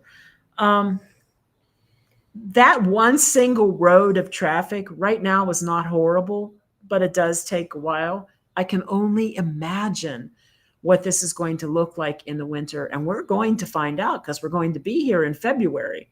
So we're going to see. Yes. We haven't been in Guadalajara yet. I have heard people tell us that with the construction right now, getting there can take up to 2 hours. That's a little scary because it's only 40 minutes from here. Mm-hmm. So your biggest city that's closest to here, it can take anywhere between 1 and 2 hours to get to. And your airport. And that's your airport. I don't know. I mean, it's so beautiful. It's so tranquil. It's lovely to watch this lake every day. But there's something for me that's missing. I don't know what it is. Maybe because we're here, we're new. Authenticity. Is that what it is? Is that what it is? I don't know. This city is probably, Ajijic is probably similar in size to Tequisquiapan. We're not saying it right. Whatever. We just learned that it's Tequisquiapan. Whatever. You think back to how we used to, when we first went there the very first time. Gosh. Thank you. So we were terrible. So leave me at Tequisquiapan and we'll go from there. Okay. But similar sizes, and yet two totally different worlds. It's different. I mean, Tequisquiapan is extremely Mexicano. Yeah. I mean, you don't hear English. And it has a unique flair to it. One could say that Ajijic is also very unique. It is unique in that it is a different hybrid. And so it all really goes to what it is that you're looking for. And I think that's the key. Here comes the flash. I know, I see it, and I'm just ignoring it. I know, it's starting. I don't know. Anyway, streets and sidewalks. Okay. Now, the streets can be very, very precarious. It's not just cobblestone. Sometimes it's cobblestone with missing stones. The sidewalks aren't really that bad. No. The sidewalks here are better than the sidewalks in San Miguel de Allende. For sure. For sure. For sure. But I have a question. If anybody can ever give me a real answer to this, what in the hell is the point of a tope on a cobblestone road? You can't drive more than 20 kilometers an hour on these streets, and then they put a tope. Yeah. Why? Because they can. I think I'm going to try to turn this light on here. I can do that. Oh, he's going to do that. Okay. But I think that they're walkable, Jesse. The streets are hard. I'll be honest. You could twist an ankle on those. But the Malecón is very well done. The sidewalks that we have walked in Centro are paved and evenly paved. There was only a couple of streets that were kind of cobblestone-y sidewalks. Most of them are very flat and even. And wide enough for two people to pass each other. Yeah. Yeah. All right. You guys want to take 2 minutes and we'll rotate and you guys can see the lake. You get and to see the lake. We're gonna spin it we're around. going to spin everything around. I'm going to move the laptop just like that. Mark is moving his stuff. Are you done? Oh. Are we moving over there? Okay. Yeah. I didn't know we were moving. I guess we're moving. Here we are. All right. So we'll put some lake behind us. And I'll move this back a little bit. And that's our view every day. And you don't even see, there's a beautiful sunset going on down that way.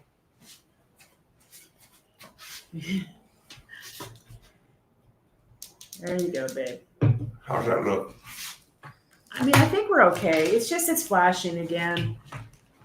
I am absolutely convinced that the flashing that's going on is fluctuating current in Mexico. The suggestion was made that I may need to change the cable. There it is. Wait, let's get some of the pink. Let's get some of that pink down there. I ain't saying a word. I know, but you're in the way. Well, There's some of it. You can't really tell the pink that much, but anyway, that's it. But anyway, this flashing light, I'm convinced that it's got everything to do with fluctuating electricity because there are no firmware updates for the camera. I've already looked. And what's happening here? Let me do that. There you go. That's good. There's no firmware hard updates for the camera, and I already tried swapping out the cable for a new cable, and that made no difference. It even started doing it while I work occasionally. So I think it's just a fluctuating current. And either that or the cops are still after us. One of the two. Oh my. Let's see. Denise and I had plans to go to the meet, but my daughter is having a baby right around that time. But that would be the only reason to miss it. So, well, you know. Hey, grandchildren, duh. You know. Yeah. And let's be for real. Ernie is going to be missing it for a wedding in his family. Yes. I have another theory too about this flashing light. It only happens when it gets dark and we're relying on the lights. I think it's our lights. It could be. And the fluctuating current. And I bet it's not the lights. I bet it's the, the currents. Current. Yeah. Craig sent it to me through WhatsApp. Oh, okay. Okay, cool. Okay. I must have missed that. Baja Sur is a soft landing. Oh, I'm sure it is. Yeah, I can see that being true. I remember the first time I ever heard of Puerto Vallarta was Days of Our Lives when Hope and Bo went to Puerto Vallarta. And they had a whole story arc happening in Mexico. That was, late 80s, early 90s? And it's been a hot spot for West Coast people for that long. Well, it became the hot spot after Acapulco started to, Yeah. I'm turning this down a bit. I'm feeling really, I'll go the other way then. It's as low as it'll I go. thought I had it there, but. How low can you go? How about if I just do that? I think that's good. Okay. Get my drink now that we've reorganized ourselves. Hey, Landon. Hola. Y los demás. On YouTube, Jeff Daniels has a speech in Newsweek when he was asked, is America the best country? Very powerful. Oh, I'll need to look that up. I need to look that up. I'm curious, like what makes people say that some countries are the best and some are the worst? Curious. I would say human rights would be one of the high things. You know, if you've got people who are restricted from education, restricted from moving in their status in society, things like that, that would be pretty. That would be one of That would those. suck. That would suck. Yeah, I mean, and that's not right. And Yeah. all of those things are areas that can be improved upon. And that's just going back to just common decency and just treating people the way you want to be treated. And that's Oh, I literally just showed my wife the speech in Newsweek. Amazing show. Huh. I'll have to look that up. Okay. Hey, JH, thoughts on the Sinaloa cartel's threat on the elimination of Americans? Well, I don't think it's happened yet. And I don't know how true it actually is. that so much of what gets posted on the web today is bots trying to stir the pot. And This is true. Example, I will see one story with a totally different photo about a completely different person, famous person, who supposedly did this or did that or something. And then 2 days later, the exact same story is posted word for word, but they've changed who the famous person is, and the person's photo is different. People are out there making shit up. I don't know what else to say. And they're doing it on social media, and it's getting shared, and it just drives clicks. It makes people money. I don't know anymore if I can trust anything that I hear or see. If it came yeah, from it used to be social you media, you could trust your eyes, but now with AI, and the AI actors and everything, now you're going, shit, I can't even believe that, because how do you verify what you're seeing is actually, something that occurred or something that somebody went, oh, let me create this. And you know what? For you people who are out there who are doing all this AI creation, stop it. like as if we can make that I'm stuff. just saying, I'm getting on my soapbox and saying, the Sinaloa cartel is definitely one of the cartels to be concerned about, and we don't take it lightly. If we hear that they are active in an area, we don't want to be there. So no, but quite honestly, is it a battle that they would win? I mean, the force of the American government in conjunction with Claudia and the Mexican government would go, oh, no, no, no. There's too much money coming across the border, in tourism and things like that, that, the Mexican government would go, no, we can't allow that to occur. And not only that, it's just downright wrong, Yeah. So I don't know if their threats can actually be authenticated. authenticated. Yeah, I guess that's a good word to say. Do people need to be cognizant? Yeah, and be careful. Stay out of areas where you shouldn't be. Don't draw attention to yourself. Don't be a jerk.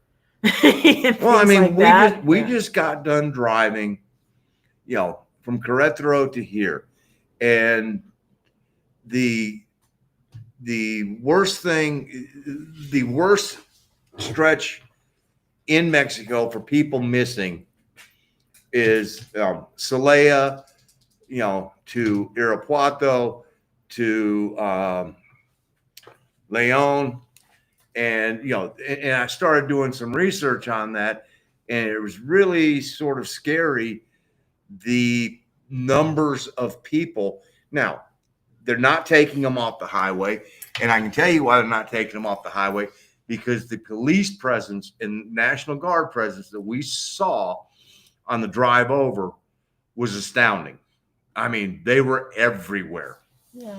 And so, they're looking out for the people who are, traveling along there, but people who are being taken from homes, it's unbelievable. So, there's something to be said about that.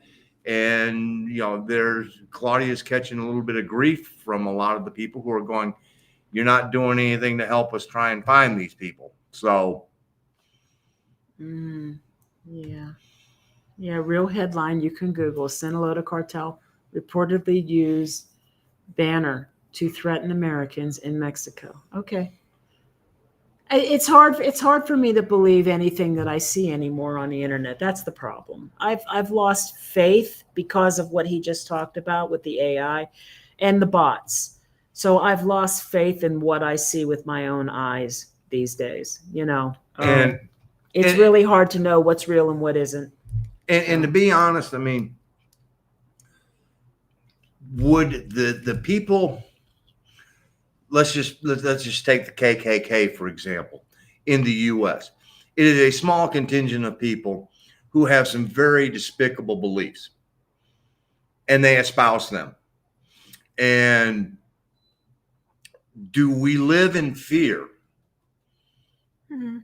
You know, is it best to be cognizant?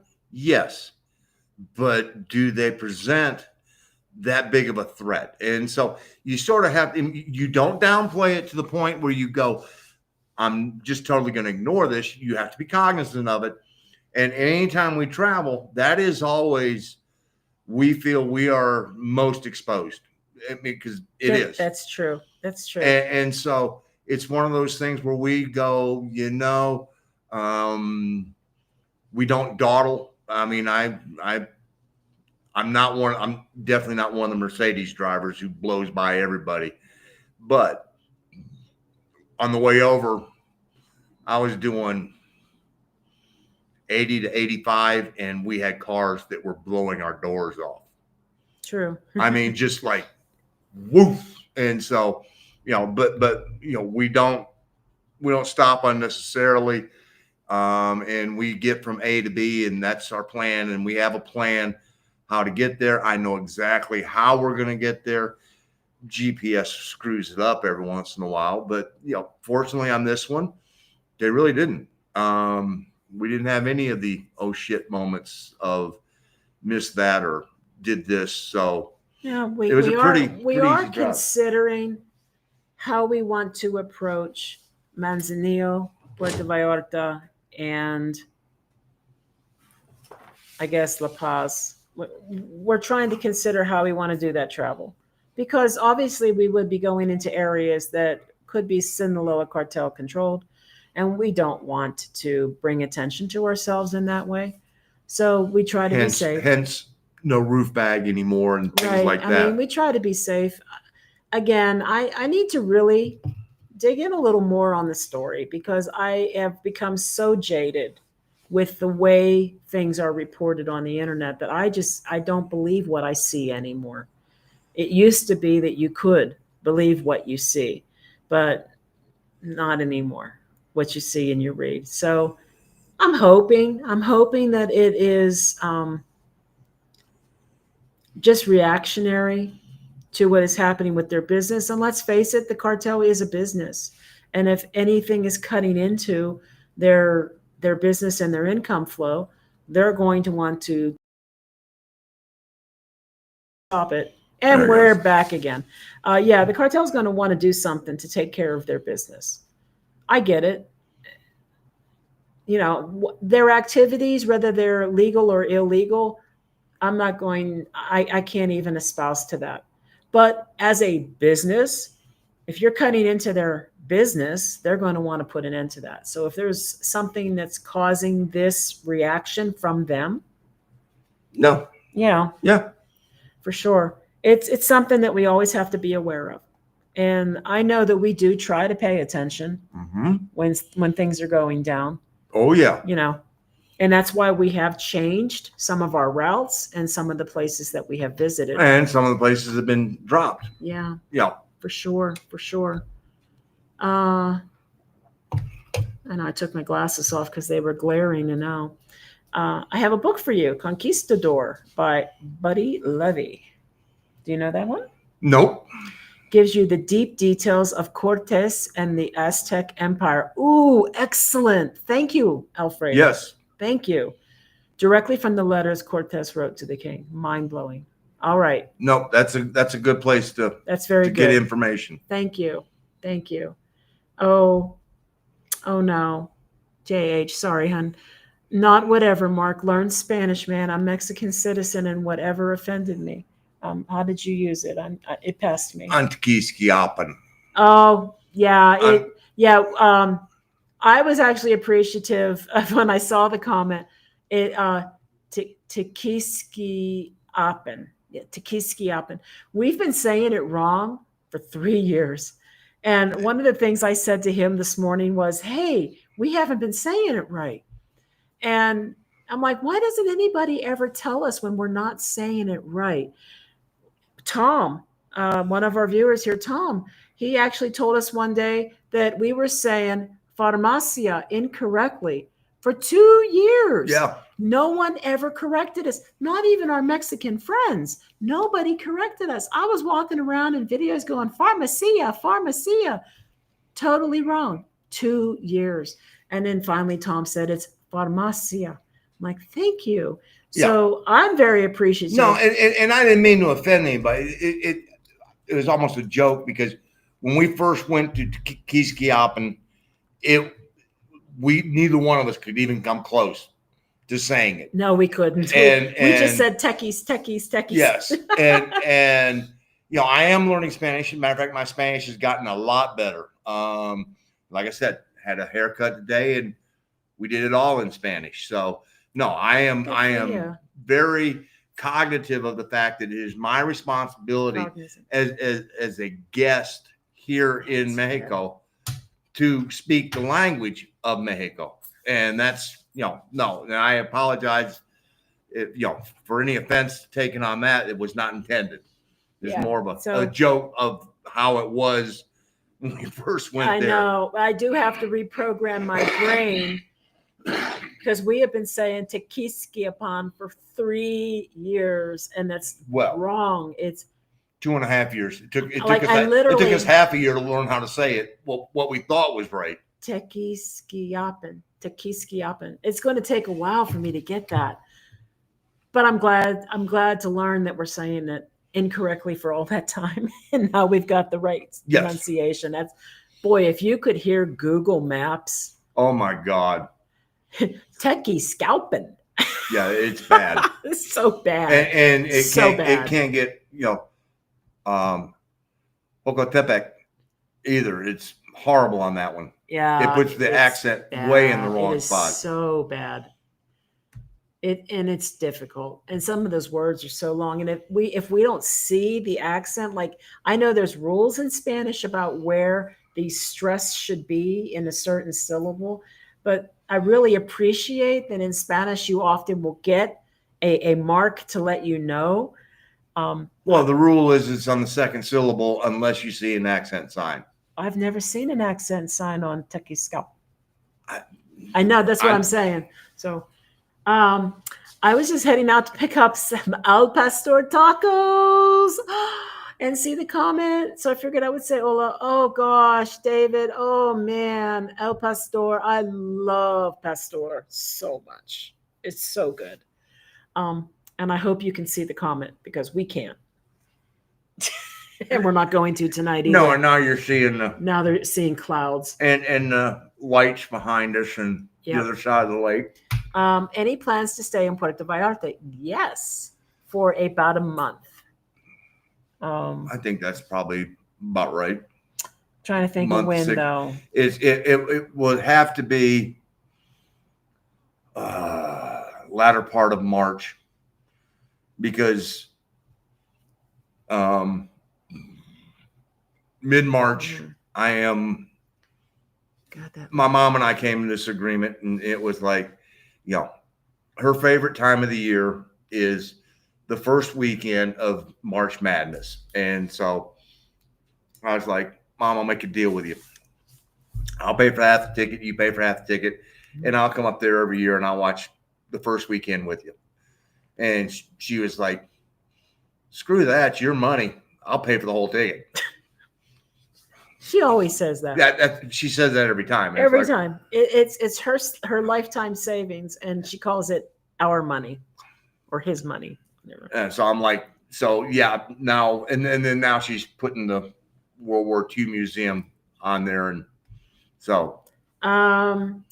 I have to have water view if I move. I really like the water view. I really The do. the advantage of the water view that you get here in Chapala and the Ajijic is that you're getting it without the heat. If you go to Veracruz, if you go to Huatuco, Yeah. we've had enough people who started in Puerto Vallarta and have since moved inland because of the heat, and the humidity. Um, Ooh, that's a good point. It is more humid here. So it's then definitely Querétaro, more humid yeah. than Querétaro, for sure. I noticed that right away. Yep. So even though the temperatures are very moderate and comparable to Querétaro, it feels warmer here because the humidity is higher. So, and what's that mountain across the lake? Well, darn it all. the mountain across the lake. It's the mountain across the lake. We haven't, oh, my phone's over there now. We haven't learned the actual names of the mountains around this area yet. And boy, that range that's behind us on the other side, wow. Wow, it's impressive. And we got no way of showing you that. No, we don't. But it is impressive. Well, we do. I'll have to look that up. It's called when we do the Ajijic videos, then you'll have an opportunity to see it. True that. Yeah. I barely noticed the flash. Well, I'm glad, but as it gets darker, the flash becomes more pronounced. I may have to do some research on some lights. I know, but you know what? But it's not, because if you shut that off, it's just lighting. Whatever's happening, I swear. I understand that. I have a plan, but I know it drives you nuts, and so it doesn't look good either. If I can solve the problem, I will. You would be my hero. Yes, it is a very, very nice view. It truly is. It doesn't go without saying that it's a privileged view as well. And we know it. We know it is. But we also know that this is one of the reasons that this place is so attractive to people, is that gorgeous view and this nice weather and the good food and the ability to do the soft landing. And maybe your Spanish isn't so good yet, so you can get by on a daily basis with very little Spanish. But at the same time, the downside to that is there are people who have lived here for 10, 15, 20 years who still can't speak passable Spanish. So. No, and quite honestly, I think that in traveling all of Mexico, the better our Spanish gets, the better the interaction becomes. It's true. Yeah. I mean, it just, and yeah, we can butcher the hell out of some words, and we do. Mm-hmm. But they laugh with us, not at us, because the attempt is there. And it's a very soft way of correcting us. Mm-hmm. But when you put the effort and the attempt in there, I think it makes a world of difference. My hairdresser today, the English woman, her Spanish was perfect. She was speaking, oh my gosh, she was muy rápido. And just like that. Well, it's like Tommy. I even said to her, my goodness, your Spanish is excellent. I hope I can grow up to be like you one day. And she said to me, I've been here a long time, love. But Tommy does it. I mean, the first time that we met Tommy and we're, sitting there at having breakfast with him, mm-hmm. and the waiter comes up and he just goes, and we're just like, where the hell did that come from? And then later, just to give you guys an idea of what a linguist Tommy really is, besides the fact that he can call out Arlene when Arlene throws out a Argentinian Spanish word, and he goes, why are you speaking Argentinian? Vos. Vos. But we're walking on the Malecon, and one of the guys comes out to hawk his wares, and Tom just starts off in German. And the guy just got this close, and Tom starts speaking German, and the guy just turns around and off he went. Like, I got no shot at that. It was like, okay. He was gone. Yeah. And So some people have a very good gift of being able to turn it on, turn it off. I don't think either one of us qualifies as that gifted. no, I'm getting better. you're getting very good. You know, I'm very impressed. it's you know, the hardest part is turning the English brain off and thinking in Spanish. Yeah. Yes. That is for me. I'm getting better at doing that, and that has helped dramatically. Where I'm able to understand it, and instead of not only put that in English, not only put this into Spanish. No, I'm actually able sometimes to be able to do this totally in Spanish. So I'm still translating in my head, and it takes me a long time because I have to process that. I have to take a moment to hear what I heard, put it in English, think about a response in English, turn it into Spanish before I can say something. And I often cannot speak. I can read it and understand it, but to make it up in my head and say it is a whole lot harder. and we're back. And we're back again.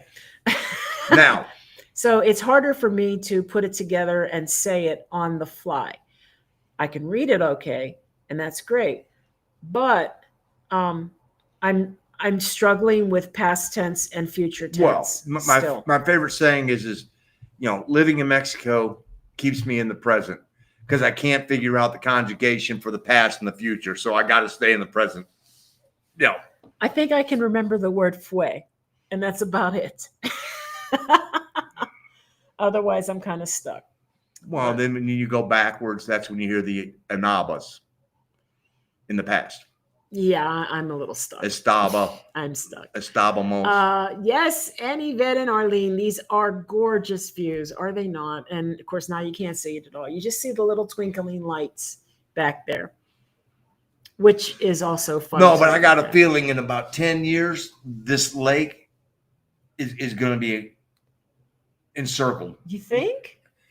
I mean, I almost hope that's not the case. Just simply, there's not many gaps now. I just feel, and if you, for somebody like us, if you wanted the true Mexicano experience and you wanted the view and the beauty of it all, go to that side of the lake. But that's just it. I've got this, I forget what the word is that I'm looking for, but a good citizen kind of vibe. I have this feeling that, Ajijic and Chapala are unique in that they have made room for foreigners, immigrants, expats, however you want to describe them, to come in and make home and expand. And of course, that has caused prices to rise. And so the locals have moved out to other areas that are still affordable to them and made those areas their home. Now, if the foreigners keep expanding out to those areas, pretty soon. No, I get that. I mean, that's just, I think a good citizen wouldn't do that. So what if you wanted to live in real Mexico, but yet take in Lake Chapala? If you go to that side of the lake, that's what you're going to get. That's true. And that's true, just as long as it doesn't boom. Well, Can't help that. That's one of those things that may occur and may not occur. We had that discussion earlier. That's true. My favorite thing about Lake Chapala area is the weather. The weather's really very nice here. It's very nice. It hasn't rained one day since we arrived. Nope. So their rainy season must be over by now. I know when we were in Oaxaca, we were still running into rainy season at this time. Yes. But it must be over here because it hasn't rained one day. And I think the other part of that also is you're surrounded by mountains and it sort of breaks them. It might insulate. And they go around. It could rain on the other side of the hill before it gets up. we encountered that living in Asheville. It hit the Smokies and then it sort of slide up and we wouldn't get it. So Knoxville would get rain and Asheville be like, No, the weather's great. It's beautiful. It's one of the main reasons I totally understand why people want to live here. So for sure. Have we been to the hot springs in someone Kosala? I'm trying to read that. No, we haven't, but we need to. I would love to. It's one of those things we got to put on our list, but our time is so limited because I have to work basically 9 to 5 East Coast hours, which gets me done here around 3.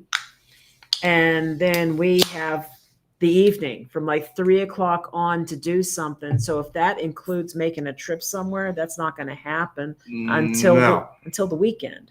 Because we try to avoid driving at night if at all possible. Yeah. We've done it a few times here in Ajijic, but that feels different. I mean, it really does because it's one road and it's always got traffic. Always got traffic on it. See, and yes, dead internet. Half of all internet activity is bots. That's verified. I mean, I just feel so sad because I don't believe hardly anything I see anymore. Everybody's just trying to. It's just, and it's so evident. Like they're not even trying to hide it anymore. Like I said, I could see the exact same story, and a couple days later, it's the exact same story, but they've changed the list of characters in it. And everything else about it's the same. It's like, come on now. Oh, you guys miss us. We're going to see you soon. And then we're all going to come out here for a week-ish, kind of. See, the following post after this one is why you have to be careful. The last time Chapo's son was cornered by military, the cartel began killing locals. That's terrible. Yeah, and that's understandable. Definitely have to keep our head above what's happening and be aware of what's going on. As long as we can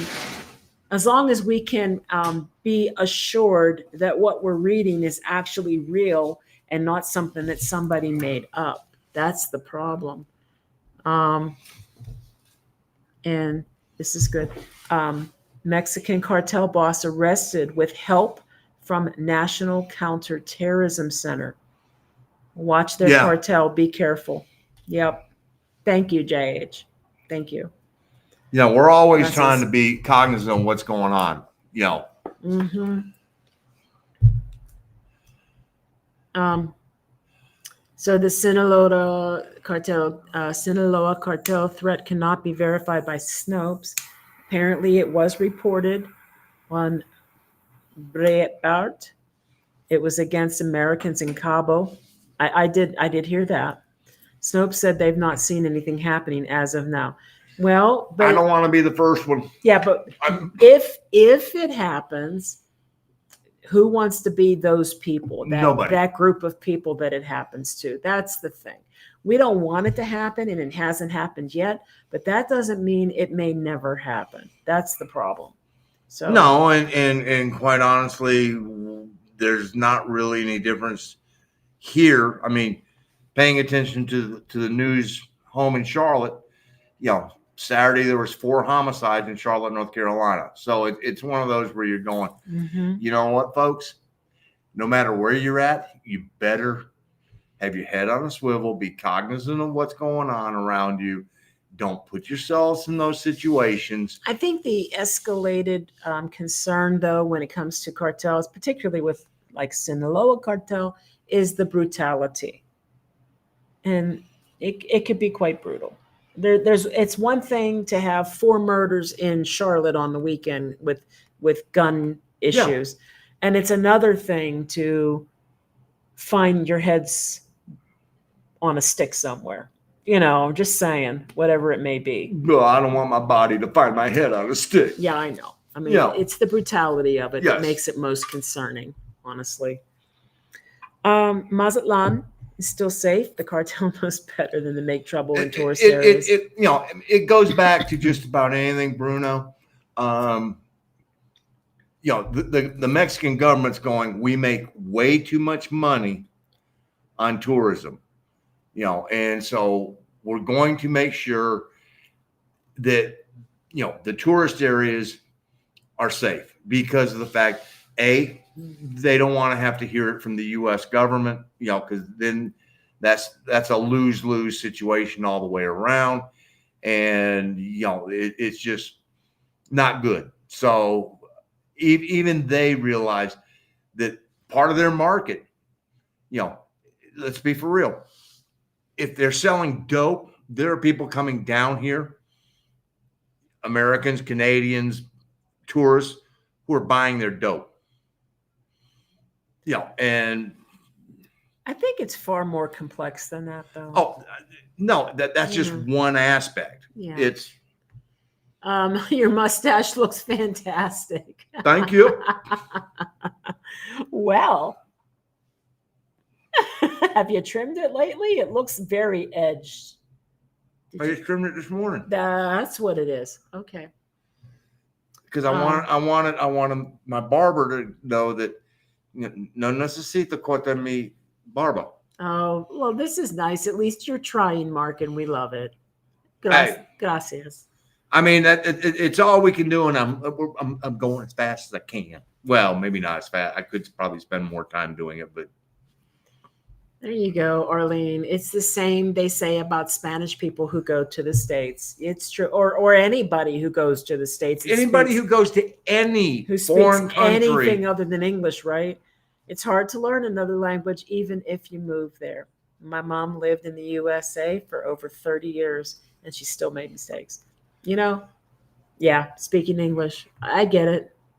Well, good. I got 27 more years. By that time, I'll be 91, and I won't really give a damn. I think it's called Mount Garcia. Okay. You know what? I'm gonna look it up. When this live's over, I'm gonna pull up a big old map and I'm gonna look it up for sure. It's hard to do it right now, particularly on a phone, and I don't want to ignore the stream. So, but I'm gonna look because I've been wondering about these hills behind us. Like I said, we had this conversation this morning that it dawned on us without actually knowing how much this actually looked like a volcano. Yeah, I mean, it has to be because look at all these hills. I mean, it's a ring. Yeah, it's a ring. And it didn't take long for us to suddenly go, I bet this is a fallen crater, and yeah, it just filled with water. Maybe it filled with water from the Ice Age or something. I'm not really sure. I would love to find out. Yeah. Yeah. Okay. And got my new VC3 box. All right. One in the patio, one in the living room, one in the bedroom. My wife doesn't speak a lick of English, but got sports in every room. Damn Skippy. Aww. I Very mean, cool. It's like we finally got a chance. Well, let me rephrase that. I finally got a chance to watch the Canes Monday night. She got in bed, go, oh, the Canes are on tonight. Canes are on tonight. I know. She was asleep before the puck even dropped. I was so tired. And so wiped out. And I told her in the morning, I said, well, you didn't miss much. Yeah, no. that was a dud that we finally were going to lay. But no, VC, I mean, it is the way to go for watching sports because, Red Zone on Sundays is like, yes. I mean, I briefly remember waking up and I heard the Canes were trailing by 2. I'm like, okay. Wasn't good. It was. I didn't miss much, I guess. No. Let's see. Don Webb, welcome to Lakeside. Yay! Gracias. We decided on Lakeside over Puerto Vallarta 3 years ago. No regrets. I bet the weather here is a lot cooler. Just a guess. We know people who left Puerto Vallarta and moved to Guadalajara. Mm-hmm. So, and it was a weather change that was a big factor. And we met somebody down at the pool. Yeah. Who started out in Puerto Vallarta and then came to here. Yeah. We've met people in Querétaro who started in Puerto Morelos and went, can't take the humidity. Yeah. And they ended up moving to Querétaro. So, if you can deal with the heat and the humidity, more power to you. Because, I mean, Huatuco, if it wasn't so damn hot, and it's still high on my list because the vibe in that city was so good. It was cool. So good. And those beaches are just amazing. Oh, The beaches, the bays. Oh my God, the bayous. They're so beautiful. But Lakeside is stunning. And wow, yeah, I don't know if it fits us, but man, we totally understand why people love it here. Oh, bug zappers going off. not very often We here. don't get a lot of bugs. No. It goes off on the porch and that's it. Um, what about while you are sleeping? Have you noticed Spanish in your dreams yet? No, but I have experienced that when I was a foreign exchange student in France and I was dreaming in French. And I had one. And normally Ooh. I don't remember my dreams. I mean, I'm one of those that I'll get up in the morning, I'll go, God, I had a weird dream. She'll go, what was it about? No. He never remembers his dreams. But this one, I can't remember exactly where, but we got separated. And we were in a restaurant/bar. And so I'm running around, I'm trying to find her. And all I kept running into were pissed off gringos. And that's why he couldn't find me, because I wasn't there. and so I'm running around, and I'm getting frantic. And there was, in the corner of the restaurant, there actually was a Mexican family there, 2 parents and a little girl. And they get up after eating and they get to the door and they turn around, they look at me and they go, and they motion me to come. And I was like, okay. And I went, and it was like a group hug between the 3 of us. And this is a dream. And we walk outside. There's Gino. He got saved. He was saved by the Mexicans. He was saved from the angry gringos in his dream. I love it. Yeah. It impacted me enough that I actually had to get up and write it down. Wow. Because and it was the point I couldn't find my pad to write it. And so I actually had to open up my computer and open up Word and typed out what happened. And so I actually was going to do a video on it, and I still might. But yeah, it's all in my computer now. But that was like, whoa. And if that doesn't speak testaments to the faith that I now have in the Mexican people. Mm-hmm. Yeah. Yep. The bonds, the bonds, the bonds that bind. Yeah, I mean. Your Spanish is impressive, honey. Your progression. It is. It is. And he gets out there more than I do and communicates more than I do. So he has done better. Well, I have more time. He's had more time. You're working, and so I got to go out and I got to talk to the people from the Coca. Yep. Never, ever, ever give up with your Spanish. It is every day you guys are really improving.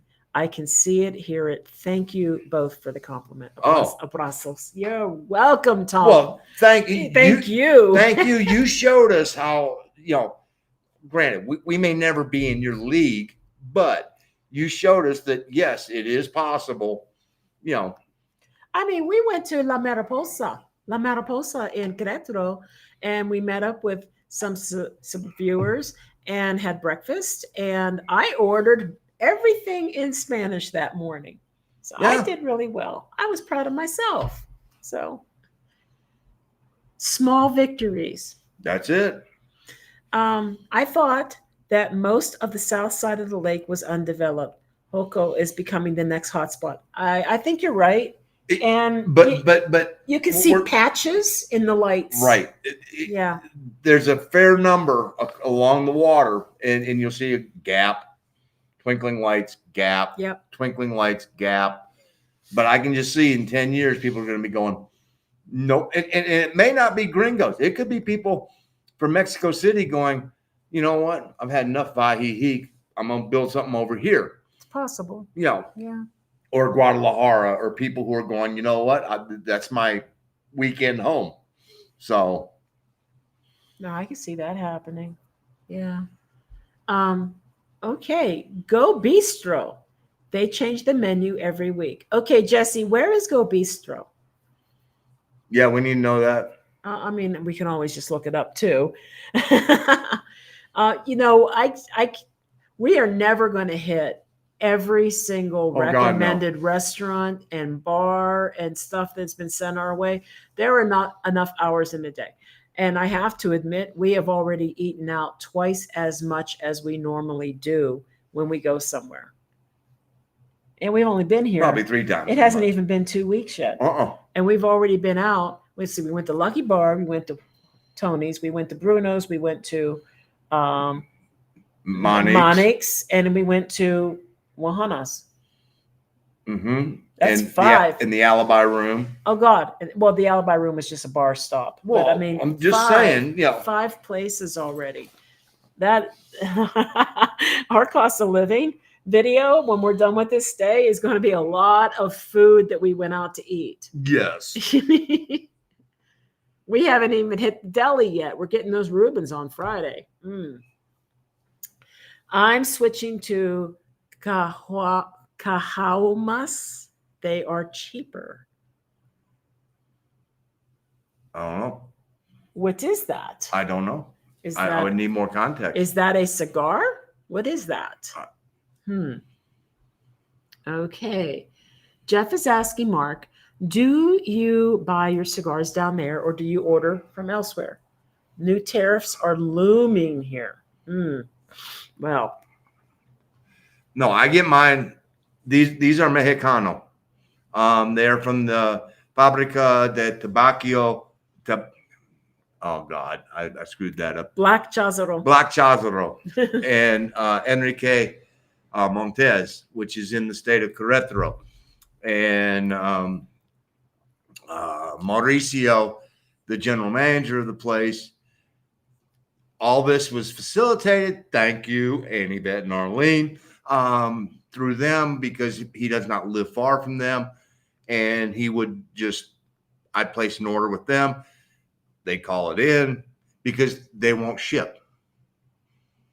I mean, it's like after all these years now of buying, it'd be like, because first they thought I was buying 300 cigars and then selling them.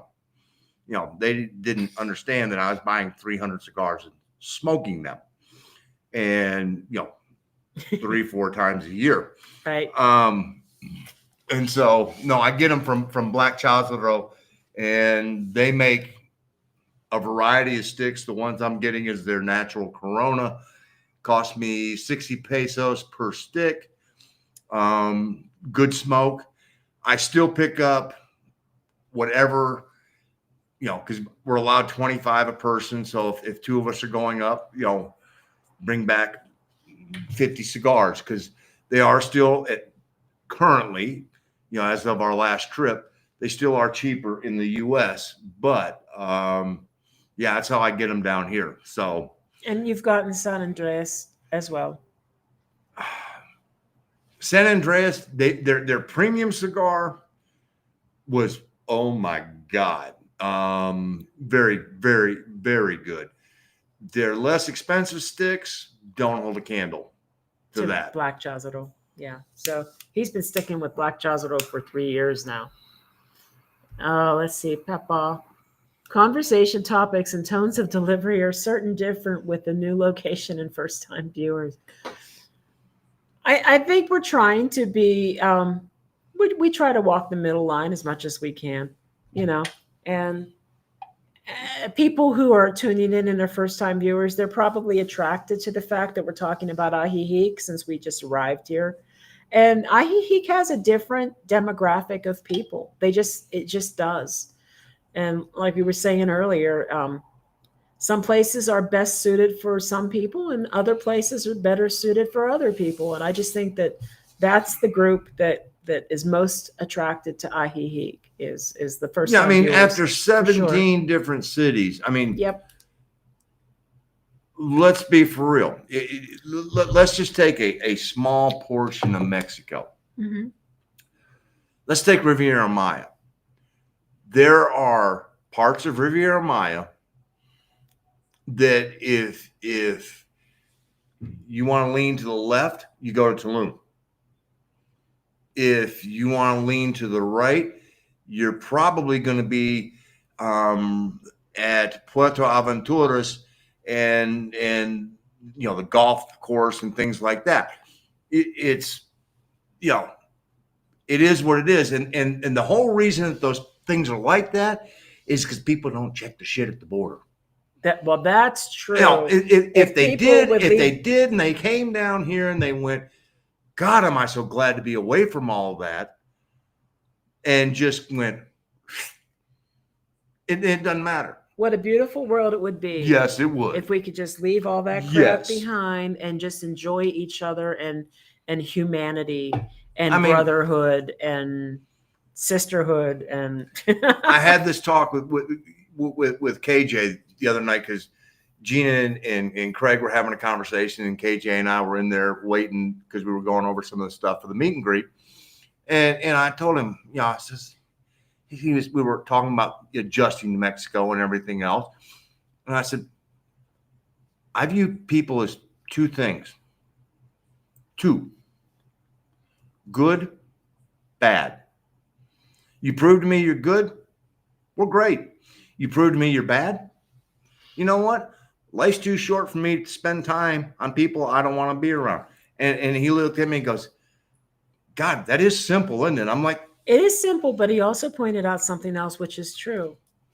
Your perception of what is good and bad will vary. So if you are accepting of me and you are a person that is not judgmental, then we're golden.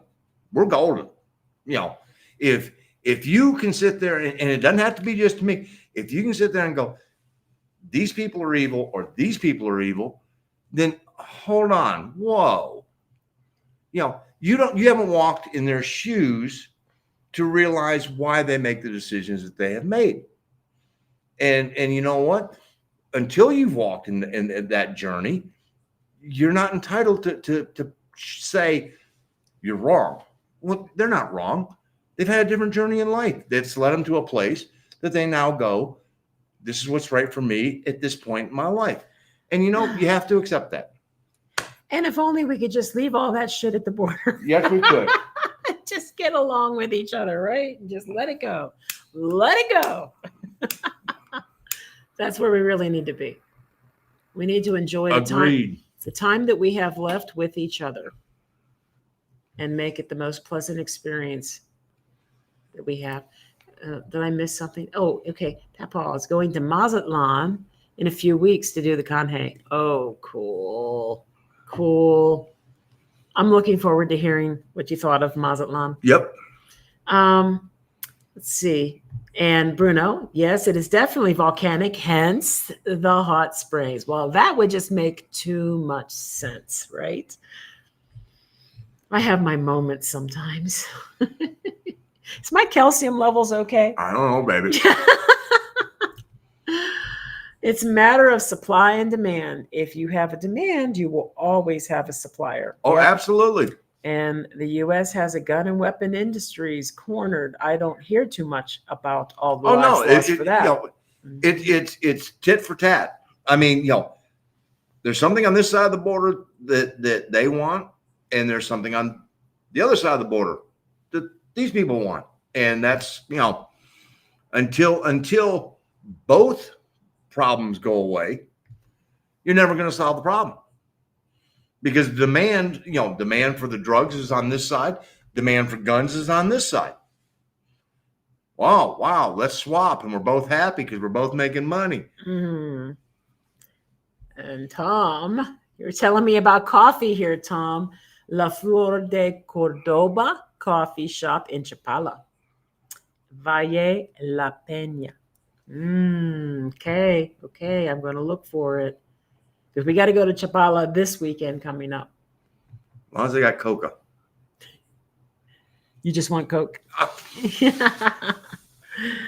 All the years see. you've known me, have you ever seen me drink a cup of coffee? Lakeside has the best restaurants. It's crazy how good we eat since being here. Again, not going to lie, that filet that we had at Bruno's was the best we have had anywhere we've been in Mexico. The best. It was so, even the freaking baked potato was perfect. I don't even know how to describe how good the food was. It was just so good.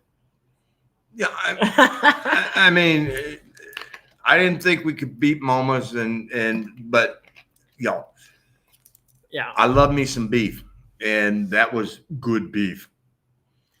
See, thank you, Annie Vet, thank you. I did great at La Mariposa. I was very proud of myself. I tried really hard, and I didn't even have to look that up on Google Translate and try to come up with something to say. I was able to order exactly what I wanted. Oh, I did look up the word for divorced because I was asking for enchiladas, divorced enchiladas. So I did divorciata. So, but everything I was able to just boom, there it was. I was so happy that I was able to do that. I have way too many restaurants saved on Pinterest and Yelp. And we have not enough days and way too many suggestions on places to go. But it's going to be awesome. All the food we've had has been awesome. Yeah. It has been. And there we go. Go Bistro. Here you go, Jesse. Again, Go Bistro, 1 block north of the Carretera on Marcos Castellanos. Okay. I'm going to be putting this stuff down. We prefer Chapala to Ajijic. Okay. And I get that. I mean, if you're looking for probably more of a authentic Mexico, I think Chapala, and then we haven't been there yet. We're going to go this weekend. Yep. Is probably going to be more suitable for that desire versus Ajijic, because Ajijic is a unique hybrid. Yeah. So yeah. And I say, nope, it's not about politics. It's about morals. I don't associate with racism. Oh, you're right. Who's got time for somebody who hates people? Anybody. I mean, how can you hate someone based on where they're from, what they look like, what their gender preference is? Like Dr. King ethnicity. It's ridiculous. Judge a person by the content of their heart, not the color of their skin. Character, yeah. I mean, it's about good. Being a good person. Yep. Why is that so hard? It's not. Why is it so hard? Not. Just be a good person. Do better. You ain't got no time for that. Ain't nobody got time for that. Nope. I mean, some people are just angry all the time because they just want to be angry. That's why we live in Mexico. Find things to be angry about. We are in okay. You don't connecting. You don't need an Airbnb, Tommy. Yeah. We got a second bedroom, bud. Yeah, we are in Ajijic theoretically November 15th. Until November 15th. But here is the thing. If I get this second job, they wanted to have me start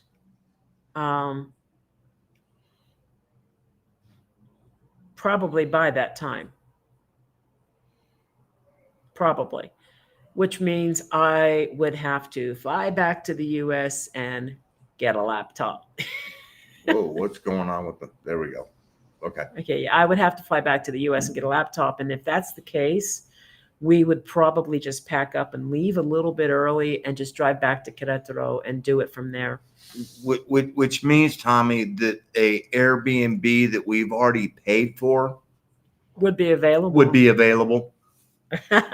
So you could potentially just so you could book the trip. Worst case scenario is we have to go back to Querétaro and you get an Airbnb. Best case scenario is we're here, you're here, and we all have fun. Yeah, I need to get out of Dodge here. I can't blankety take it anymore. Oh gosh, Tom. Tom, why are you waiting? Dude, why are you waiting? Oh, I don't understand. Just get on a plane and come on down. It'll be fine. Either way, either we're here till the 15th or we have to vacate just a little bit early and the Airbnb is here till the 15th. So, and there is an extra bedroom, like Mark said. Yep. For sure. With its own bath. Yep. And so, I don't know what time it is because I got to put on my old eyes now. 7:40.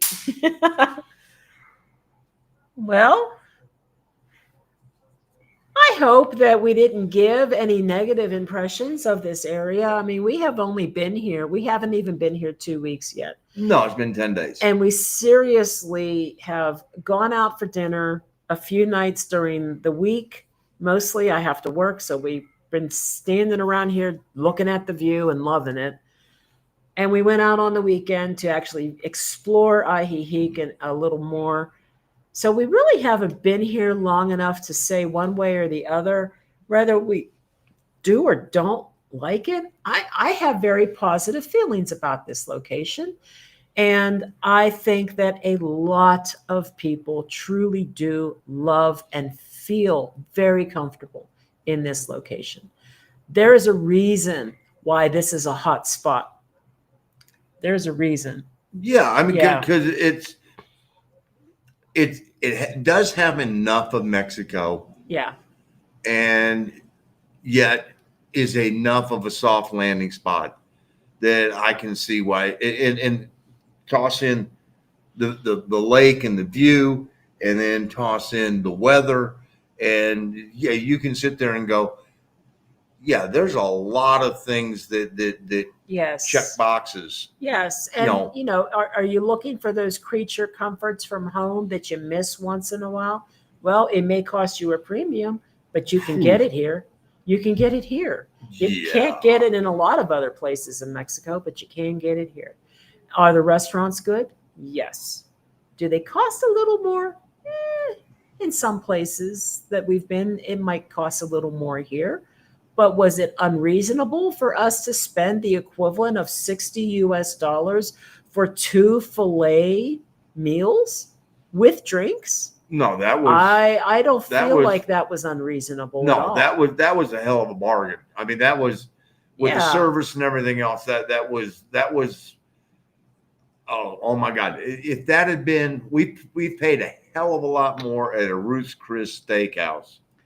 Oh gosh, Ruth's Chris. Those prices are just they're insulting. And the service was not any better at a Ruth's Chris. No, it was not as good at Ruth's Chris as it was at Bruno's. I will go one better. Sonora Grill, a chain throughout Mexico here. The food was good, but Sonora Grill cost us about $100, and we had a better meal at Bruno's for $60. So that's for sure. I'm hearing a noise. I'm not sure why I'm hearing it. I thought maybe somebody had turned on the hot tub down there, but it's off. Weird. I'll have to investigate that later.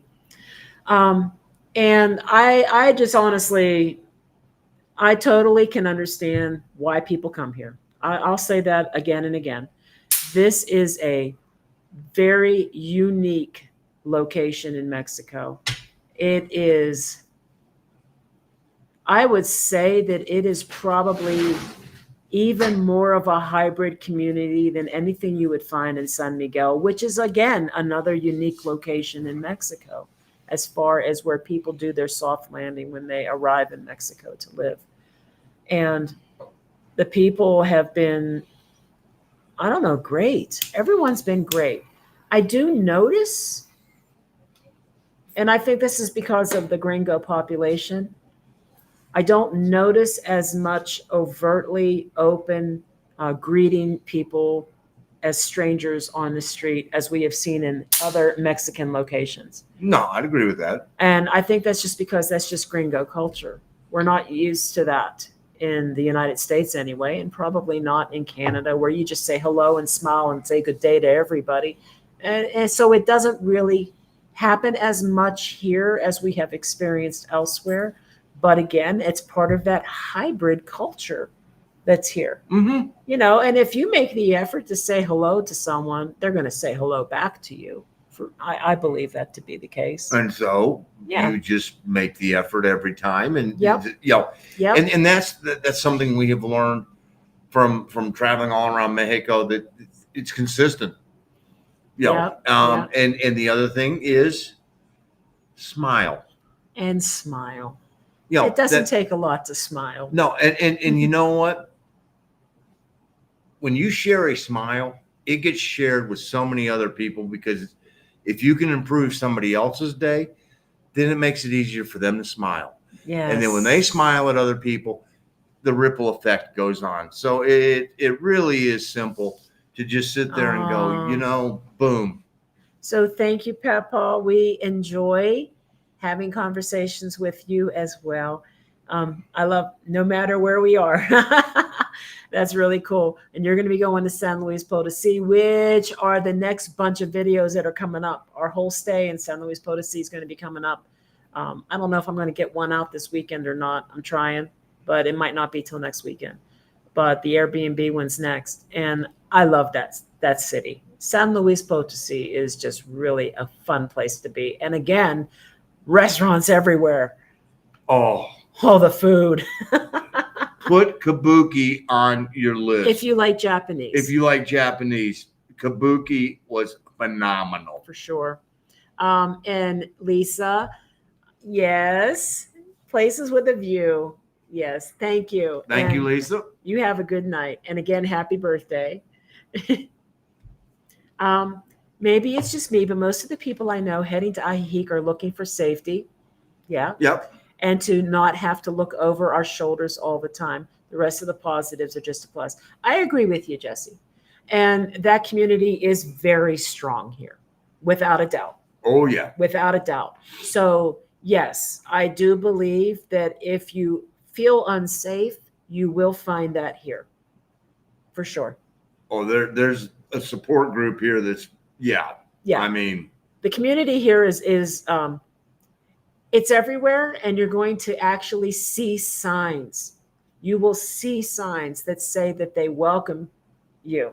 Mm-hmm. They are welcoming you, and they're advertising it. And if you're coming from a repressed society, my goodness, the freedom that must afford people. So absolutely, you will find what you're looking for here. I believe that. And we love it here. We've visited for nearly 20 years and moved to Chapala just under 3 years ago. Lakeside is our forever home as long as they'll have us. Bravo. 20 years to visit though. Wow. And we've hear that from people down at the pool down here. They've been coming every year for years and years and years, but they just haven't made a permanent move yet. Yeah. I mean, if this is home away from home and you've made it a permanent home, congratulations. I bet you're very happy. Yes. Oh, we have a great steakhouse where you can come and you need to try. It's expensive, but the filet was the size of a softball, thick and round. Hard to go wrong there. I know. And once again, Chapala, Jocotepec, and east of Chapala in Santa Cruz, where we live, everyone says hello. Yeah. Awesome. Awesome. We were invited to a party and we were the only gringos. Awesome. That's how few there are in our town. Well, we're going to come to Chapala this weekend. And Yep. and I'm going to look for that coffee place that Tom recommended. Because I want me some good coffee. I'm going to buy some of this coffee before we leave and take it home with me. Have you ever heard of Valle de Bravo? No. Tell me, Sleepy Joe. Now that you have piqued the Yes, interest, you have said something. You must tell us about it. Mm. Oh, goodness. I have, what are you doing? Oh, okay, beer. He was reaching for something. I'm like, what are you doing? I thought your beers were up here. no, those are empty. What is that sound? I'm sorry. No, not me. It sounded like the hot tub was on because it got loud all of a sudden. But it's not. It's not on. Not on. I mean, I can hear it. It sounds like water, a pump. Do you hear it?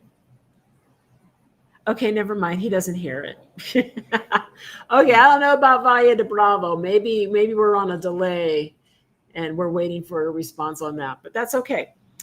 Okay, so I said I was starting on the San Luis Potosi videos, and First one's going to be the Airbnb. yeah, we have an Airbnb one.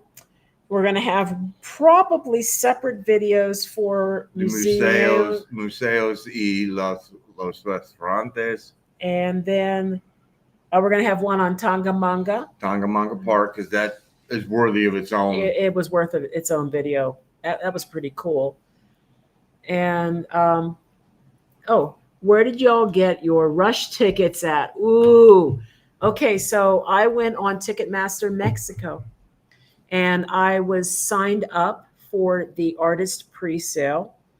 And I had some trouble getting logged on initially. Like, you cannot have VPNs or anything turned on. And but eventually I got in.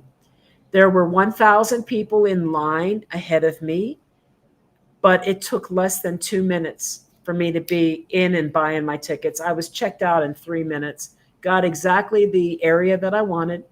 The location, the venue in Mexico City is a very, very shallow bowl. And so I went up to like mid-range, mid-bowl, which is not going to be that high, honestly. We wanted to get above the soundboard. I wanted to be above the mix area. Now it's off. I don't know. The sound just stopped. But I noticed that because it's so shallow, the mix booth, especially back center, would interfere with the view. So I got just slightly off center, right in mid bowl.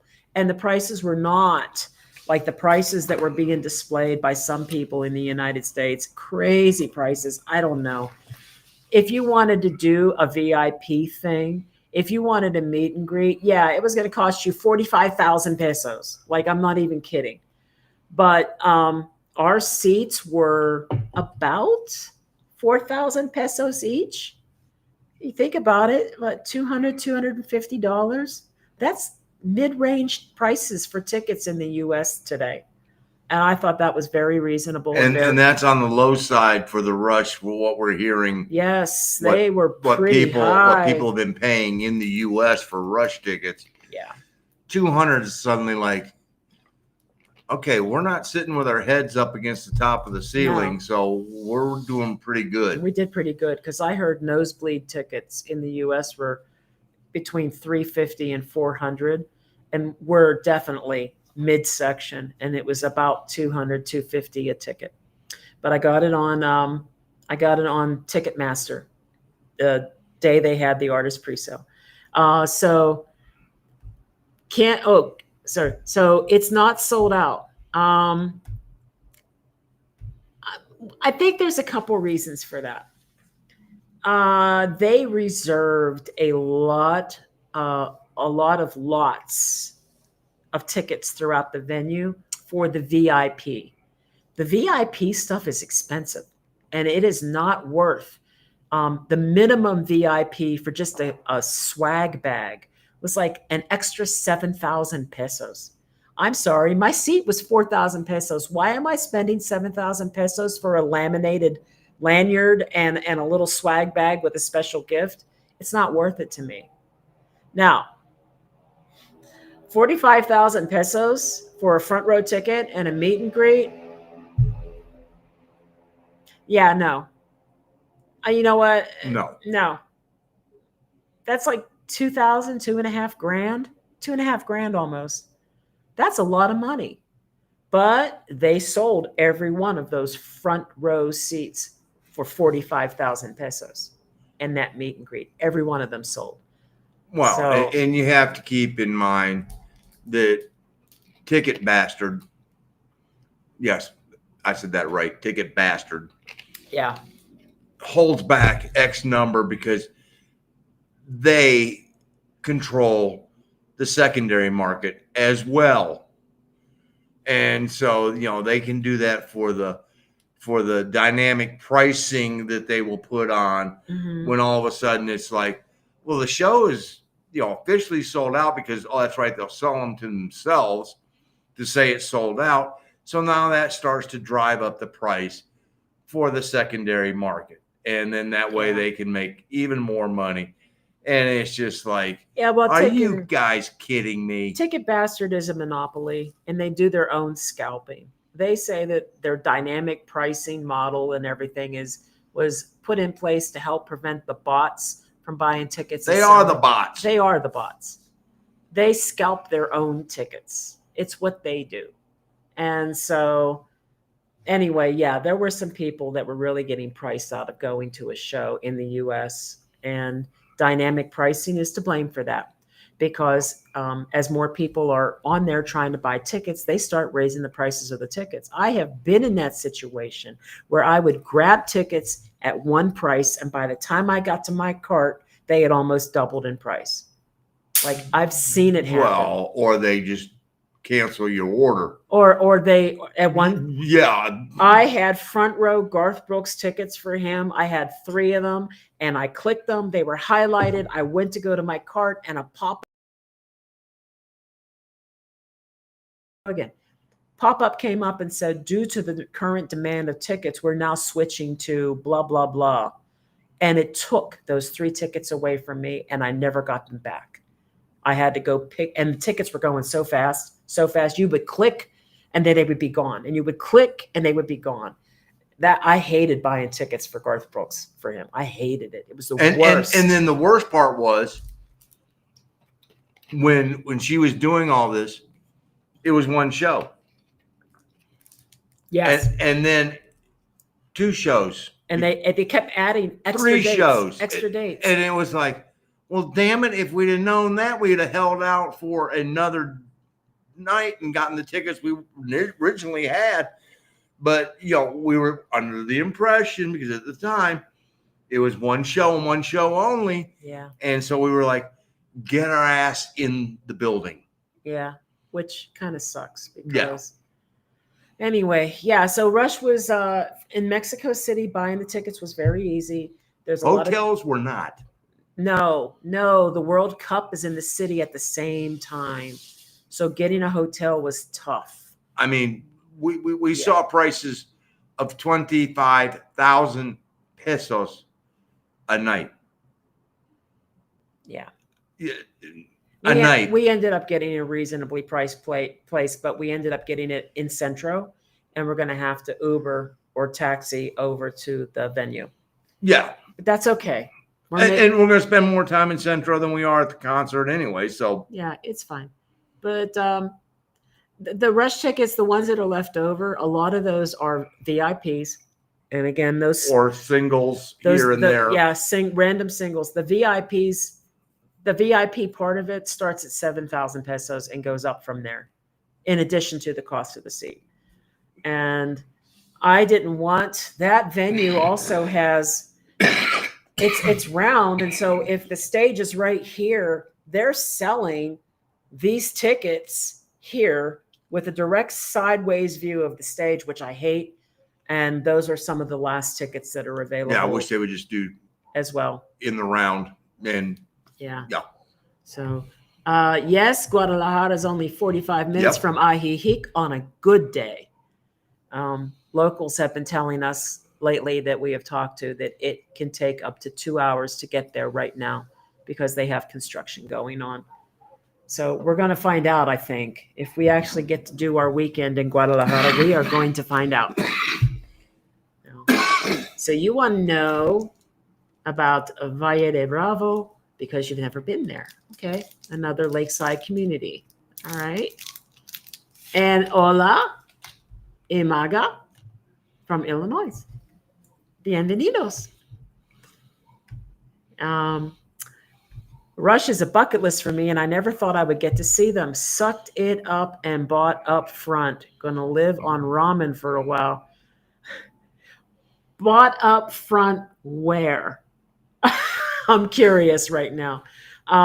Well, or did you try to get in on one of the new dates that they added? Funny how that works. yeah.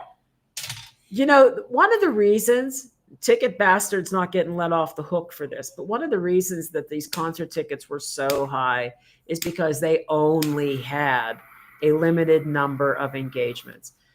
And I wasn't thinking about that until I was lying in bed and I remembered when Genesis went on tour in 2007. It had been the first time in, I think, 15 years. 15 years, from 87 or 92. Yeah, it had been the first time in 15 years that Phil Collins was back in the band and they were going to tour. And so they did limited number of shows, and then some extra shows got added on. And they came out with a documentary about the whole thing. And during the documentary, Phil Collins did not want to do a really big tour. He just didn't.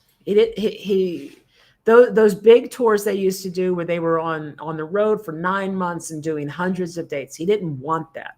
Well, he was getting older, and the thought of, okay, if we're in a city for 3 or 4 days, I don't have to change hotels, right? And then we go to another, do 3 or 4, and I'm not having to, change hotels every night. And as you age, you understand that whole, okay, let me just settle. And then on that tour, they only did a few cities that maybe had 2 or 3 shows. Most of it was one-off nights. And during this documentary, they're talking business with him, like their manager. And I think maybe Tony Banks might have been in on this too. They're talking to Phil Collins and they're saying to him, more or less, we have to add additional shows to put on the production. We have to do this many shows basically to break even. There's a break even point. There's a break even point. And then it becomes, how much money do you want to make? Yeah. For you to do this, do you want to make X amount? Then you can only do, then we can do this number of shows. You want to make this amount? Then you're going to have to do this many shows. You want to make this amount? Then you're going to have to do a full-blown tour. So it started off, and this was the joke of the whole thing, a selection of shows is what they called it, because that's how it had been originally presented to Phil Collins, a selection of shows. But then they got into the production costs after they had the set design and the lighting and everything else and how much it was going to cost. Suddenly the selection of shows became a freaking tour. And it did that because they had to sit him down and say, look, we break even after this many shows. So we have to do more than this many shows. And that's what I think was going on with Rush initially. And it was, I think initially. And let's be for real. The one who did not like touring in Rush is the one who is no longer alive. Alex and Getty, their whole problem was they needed time to figure out a way of being able to go back on the road because those two like to play. They're the engaging two. They're the two that love to be out there with the people and everything else. But they had to wait long enough because they did not want to pull a Don Henley. Oh, we can never have the Eagles now that Glenn Fry's dead. And then the next year, their ass is back out on the road. They wanted to give Neil the appropriate amount of time to go, it's not the same rush without Neil. And it's not. And It's so not. And they got his family's blessing. I get that. And so, not everybody does Zeppelin. Oh, John's dead. We're done. And kudos to that. ZZ Top, Dusty Hill died. Plug somebody in because this guy had played with them, when Dusty was ill and missed some dates, and so they kept right going. There's bands that honor fallen members, and there's others that just hey, it's about the money. And so, not saying they're right or they're wrong. I'm just saying that's how they come across. Well, where I was going with that is I think the reason that the tickets were really high, first of all, Ticket Bastard is not getting let off the hook, but I think it was also about meeting that break-even point.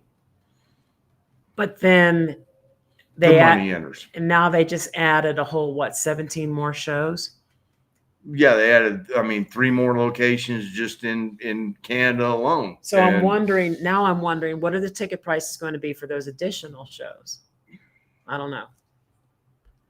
I know I've seen a lot of people using Rush lyrics to compare Big Money. Big Money was one of them. And of course, Spirit of the Radio lyrics. Yep. Echoes to the sound of salesmen. I don't know. And Neil wrote that. Okay. I know. Can you sleep with the door open? We really haven't tried. In this particular situation, I would say we probably could. However, that's only because we have a door within a door. The main door can be locked, but there is a smaller door. It's sort of like a built-in screen door. Yeah, the smaller and door. You open part of it, and then there's a screen part that's available at Aaron. The deck out here on the terrazza, unless Spider-Man's going to come get us, we're pretty good. And I don't think anybody's really getting into this complex because we've had hard times getting into the complex, and Yeah, the security's pretty tight here. Yeah. As a safety factor or just as a convenience factor? I think as a convenience factor, we could potentially sleep with the door open here. I would not even worry about it here. No. And I wouldn't worry about it in Balvanera. No, I agree with that too. Matter Oh, fact, Lord. Oh, Jesse. What is this word? And shittification. And shittification. That. Oh, Jesse, I love it. I got a 5-letter word that makes it easier. Greed. It is greed and shittification. Yeah. The bus from Ajijic Chapala is only $3 to go to Guadalajara, and you can get a decent hotel for $50 a night. Yeah. Maybe we'll do that. Then we don't have to worry about the traffic and the stress and the drive. But then we got to figure out how we're going to get to see Amy, and then we got to go see Hudson, and then we got. It's. Yeah, we have people we do need to meet up. Amy from Expat Spanish. Hey, Expat Spanish, if you're looking to take some classes, we always have a link down below our video for them. That's right. You looking for it, honey? Yeah. We're going to meet up with her finally for the first time in person. And then we are going to meet up with Hudson, who invited us to join True Country Plus. So we've got two people to see. And is cooking us dinner. Aw. Whatever we want. I don't know what that would be. I'm just... The man grew up in a kitchen, in a restaurant. So he's like, All right, so let's see. No new dates in Mexico. I'm on row E in front, 2 rows from front stage. Oh, Jesse, you paid some money for that. Well, we'll have to get together while Oh we're in man. Mexico City. Because I know we'll see you here for the meet and greet, but then we'll be there. Are you, Jesse? Did you get tickets in Mexico City or some other I think city? that's what she's saying. Oh wow. Our friend Juanjo is also going to be there. He is section C, I think 1 or 2 sections down from us. We're in section C. We are. No, she's in row E. No, I know. Yeah. I know.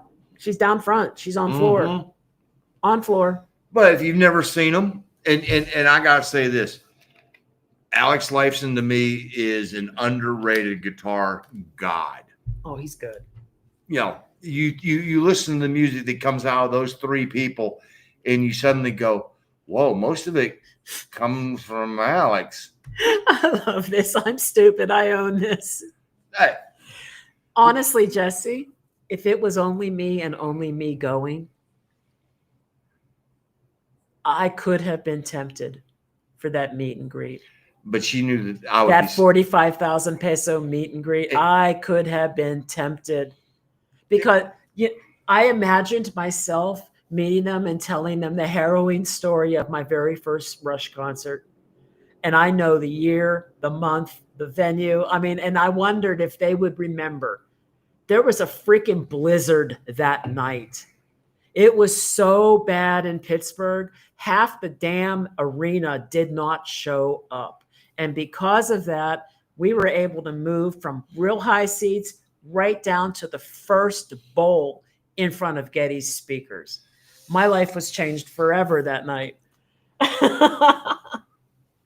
Just saying. But I imagined it. It was in my head.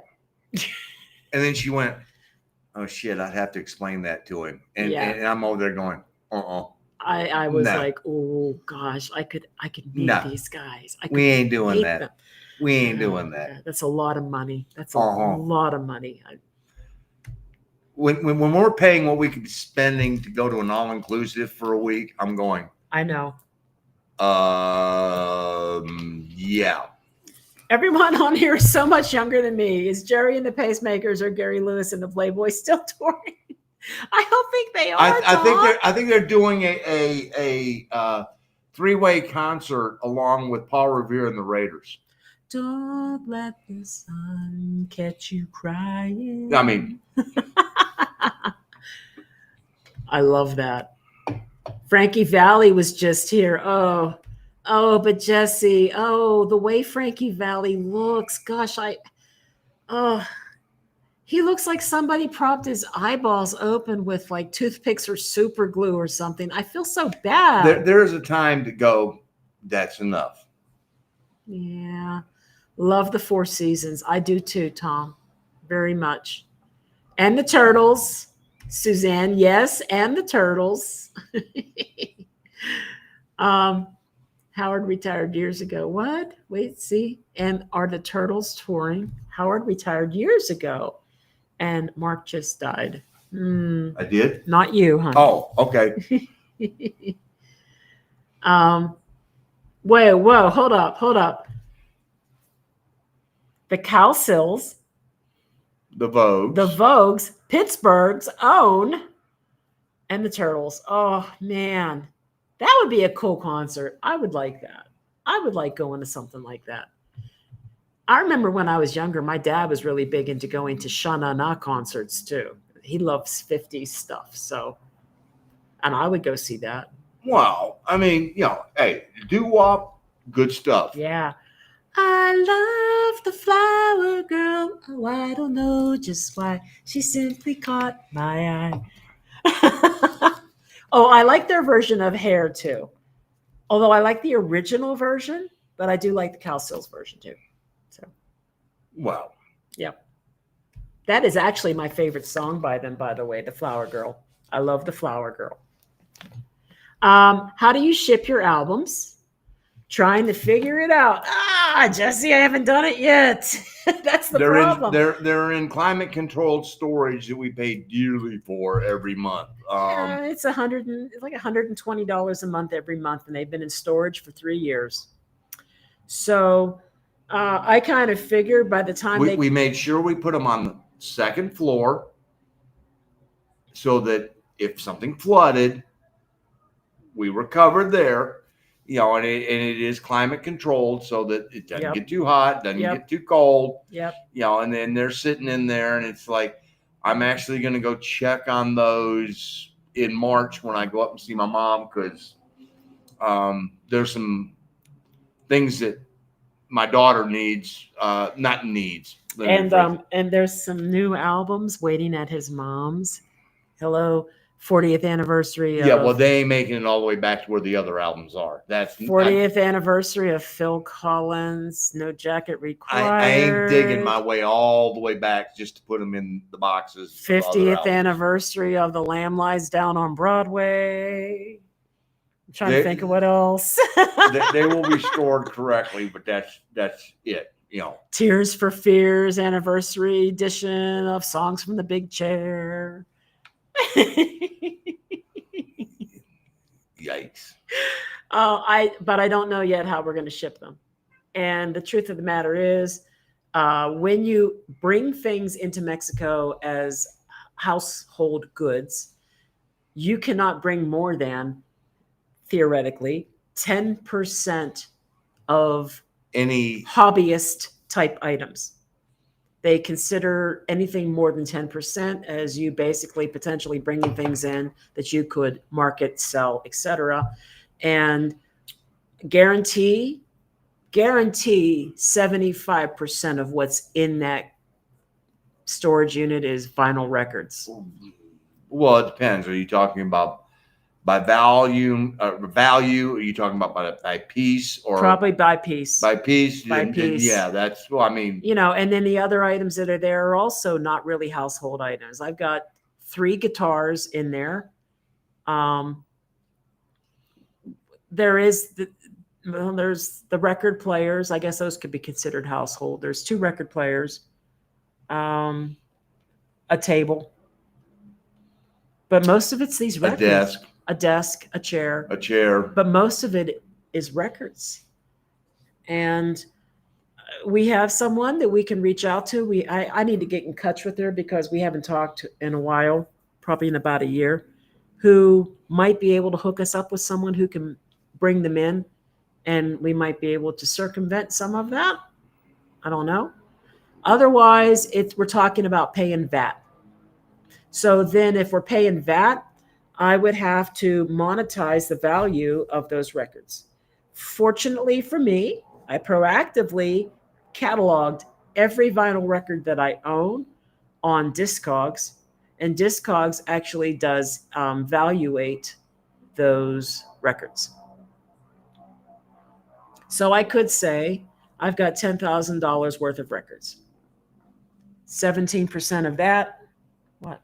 It's more than $10,000 worth of records. It depends on the valuation of the records. Yeah, you're going on the small side. That's right. I'm going to go on the small side. I know. But how are they going to argue with me? I get that, but yeah. They're all used. None of them are new. So you have to go by the value of the records. You can't say that anymore.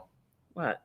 That they're all used, because I ain't playing any of those ones that you got sitting in Mom's. So some of them are still going to be new. Yeah, well, they'll be opened, But anyway, I can't find it right now. It's here somewhere. Anyway, my record collection is valued between $10,000 and $56,000, depending on what the actual valuation of the record is. If it was in pristine condition, then every one of my records, if they were pristine, would be worth $56,000. That ain't the case, because they came from me. No, I played the hell out of them. Some of them came from him. A lot of them were purchased, used off of eBay and stuff like that. So they're not worth that much. But on the low end, they're worth $10,000. And that's where I would go. I would say, this is what they're worth. Here's the catalog. Here's the list. I can print that stuff out from Discogs. Here you go. I've got them cataloged and registered. Here's what they're worth. And so you pay the VAT. Here's the VAT. $1,700. Okay, here's my records. The trouble is getting somebody to bring them in.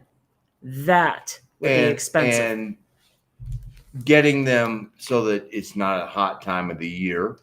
So, I mean, there's a lot of things that are going into this that are like, and there's no way that there is a possibility that we could bring them ourselves because No, they're too heavy. they're too heavy. And that would be too many trips.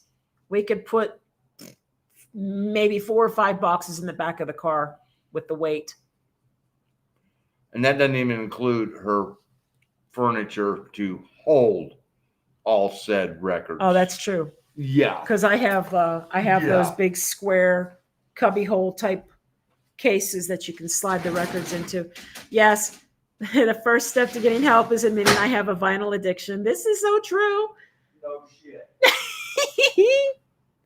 What a great addiction to have. So, hello, I'm Gina. I have a vinyl addiction. And then you're all supposed to say, hi, Gina. Oh, God. I hear the Andrews sisters and the ink spots are still tearing it away. Really, Sammy? I got to see Russian Sticks in Knoxville. I think it was 98. And I wasn't even a Rush or a Styx fan, and it was amazing. Yes. Rush puts on a good show, and they always do something fun on the stage. They have had washers and dryers. They've had chicken rotisserie. They had one concert one year. They had a whole video thing with South Park characters. I mean, it was just, they always do something fun, and I like it. And I don't think I've ever been at a really horrible concert with anybody, frankly. I know you have. Let's see. Tears for Fears is still my go-to everyday listening band. Yes. And I did front row for them and sound check. Oh yeah. They didn't do meet and greet, but I did VIP and got the swag bag for that concert. I was front center for that. I was just, oh my God. And it was the only time I'd ever seen them. And I wasn't missing that opportunity. And I got a meet and greet for free with them. Yeah, but that's when they were hot and you were young and they were. I was hot when I was young. Thank you, baby. You were both hot. Oh, okay. All three of you were hot. Yeah. And you were young, and yeah, you were seeing them in their heyday.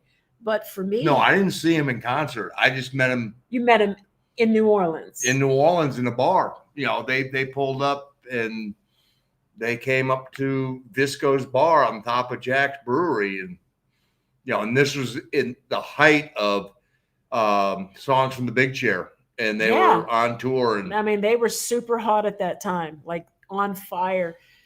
And I had never had the opportunity to see them in concert. So when they came out with the, God, I can't even think of the name of the album right now, but their big comeback, The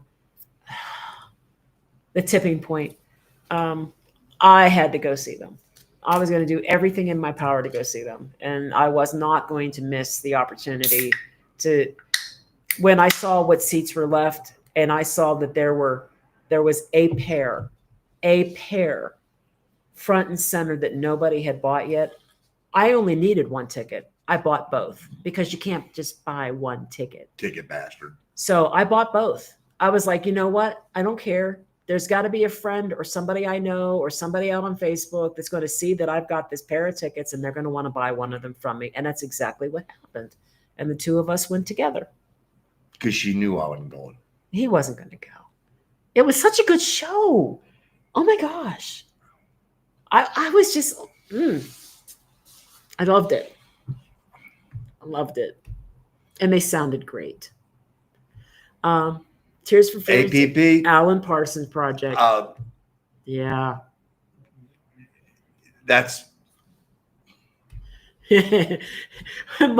Mark was hung out with Jimmy at Tony's and Tears for Fears. Oh, and then shared a row on a plane, sat next to T-Boz. From TLC. From TLC. So hey, I don't know. It's sometimes you just get lucky. Okay, And she was wait. What about Mike Reno? Wasn't that one of them too? well, in New Orleans, yeah. No, it wasn't Mike Reno, because Mike Reno went out with shit, what's his name? The quarterback for the '85 Bears.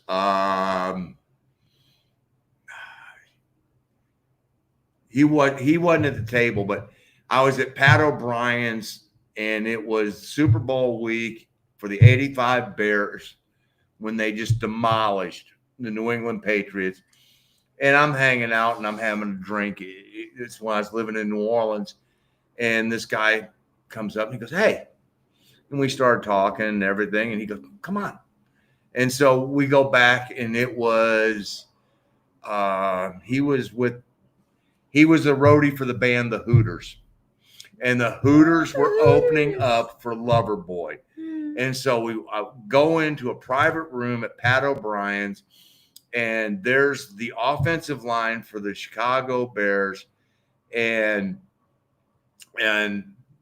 Loverboy and the Hooters, and we proceeded to just get hammered. I mean, hammered. You got hammered with Hooters? Oh, it won't be the first time in my life. But that was so. Yeah, I could say I sort of met the guys from Loverboy, but Mike Reno wasn't there because he was out. Shit, Jim McMahon and Mike Reno went out and just got blasted in the French Quarter, and they weren't there. They were out doing their own thing. So, You've been around. Advantages of being old, I guess. And hanging out in a bar with Jimmy Buffett too, no less. Wow.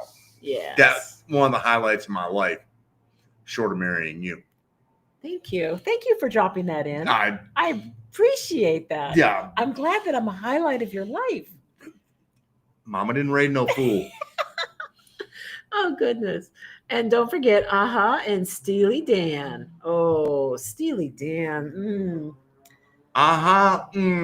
Steely Dan. I love Steely Dan. You want to talk about the go-to music on a daily basis? Steely Dan. And it really doesn't matter. It could be Gaucho, Pretzel Logic, Can't Buy a Thrill, Asia. You can toss any one of those albums on, and it's just like, all right, I'm feeling good. That's yes. They And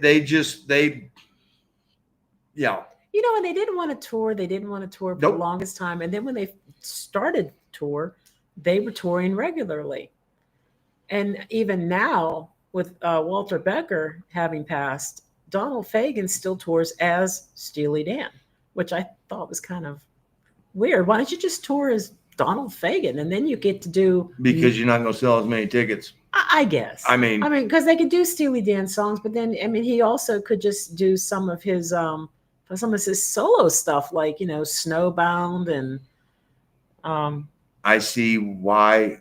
What's the IGY? Whatever it is. Beautiful world this would be. Yeah, that and New Frontier. And he's always done, What a Beautiful World, what IG, whatever it is. They've always done that one in concert because it was a hit. But no, that's a band. I can listen to Steely Dan. That's look. The last time we saw them in concert, all right, Donald Fagen's hands are so cramped up with probably arthritis that he just bangs. He doesn't even play anymore. He just and they've got another guy playing keyboard behind him. So I think his is turned off.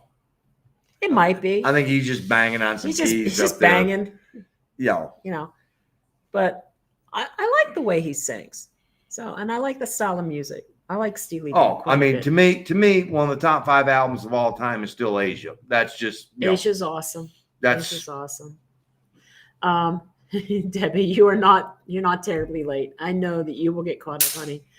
Oh my God, and we're running really late. We are. My gosh, we've been on for 3.5 hours. Whew. I used to work with astronauts, and that was awesome. Yours is way, way, way more awesome. oh, to me, the highlight still was getting drunk with Jimmy. That was just, Uh, and and Sammy, do not ever get rid of those vinyls because you'll need in case of a zombie apocalypse. shoot me first. Yeah, you're lucky I love zombie movies. If you know, you know. Yeah. IYKK. IYKYK. What? Yeah. If you know, you know. Um, have you have y'all ever been to a Mavericks concert? No, we have not. Although I do No. like them. But we've not I have not been to hardly any country music concerts, save for Garth Brooks, which I totally suffered through the purchase of those tickets just so he could get to see Garth Brooks. I But it was so worth it it was worth it. when you saw I mean, and I don't get moved by concerts, folks. You don't understand. I am the most boring person He is the to most ever. unemotional. I go and I listen to the Ugh. music. He And- doesn't even look like he's happy. He just stands like a statue, if he stands at all. No, most of the time I sit. You know, people have asked me, "Is he okay?" I'm like, "That's just the way he is." I'm enjoying the music. I'm taking it all in, and that's the way I view a concert. There are very few that have gotten me, that move me. He cried like a baby at the Garth Brooks concert. He truly did. And I've never seen him moved like that. But you need to understand. All right, so first of all, Garth Brooks hadn't toured for years and years and years and years and years. And one day I heard that he was playing a residency in Las Vegas. Steve Wynn went to Garth and said, "How much would it cost me to get you to play a residency here in Vegas at my hotel, at the Wynn Hotel?"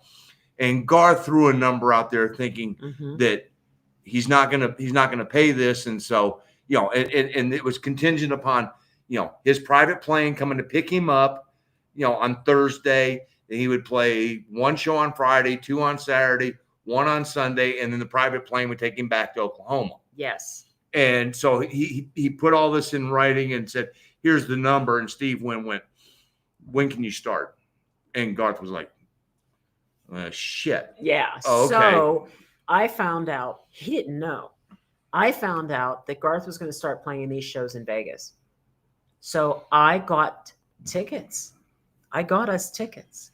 They weren't horribly expensive. And it was an intimate venue. What I didn't know at the time is that it was literally an acoustic show. It was a stool, a Yeah. guitar, and Garth. And that was So I got really good seats. I really did. And we had been to Vegas in the past where flight to Vegas was cheap. Hotel rooms in Vegas were cheap.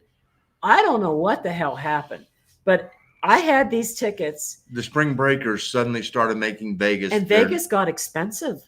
And we were very tight on funds. Yeah. We could not afford the freaking airline tickets and the hotel rooms to go out and see this concert that I had tickets for. So I did what any capitalistic person would do. Sadly, I put them up for sale And at literally 6 times what I paid for them. And they were gone in an hour. yep. So I got a windfall from it. But then I was like, shit, we're never going to see We're never Garth. going to see him again. And then all of a sudden, those shows at Wynn got it. He was itching to do concerts. Well, again. and his girls had grown up. He Yeah. took the time off the road, and so the girls could grow up. And the youngest was now in college, and was like, and Trisha was also like, I can only do so damn many cooking shows. Come on, we need to go back out on the road. So the two of them just went back out on the road, and we got tickets, and So Yeah. when they decided to actually do a tour again, that was the biggest nightmare of ticket buying that I have ever had to go through to get the tickets for that concert. But he got to see him in concert, and I enjoyed it too. But he got to see him in concert, and that's why I went through all the crap that I went through to try to get those tickets. And I have never seen him move to tears at a concert until that night.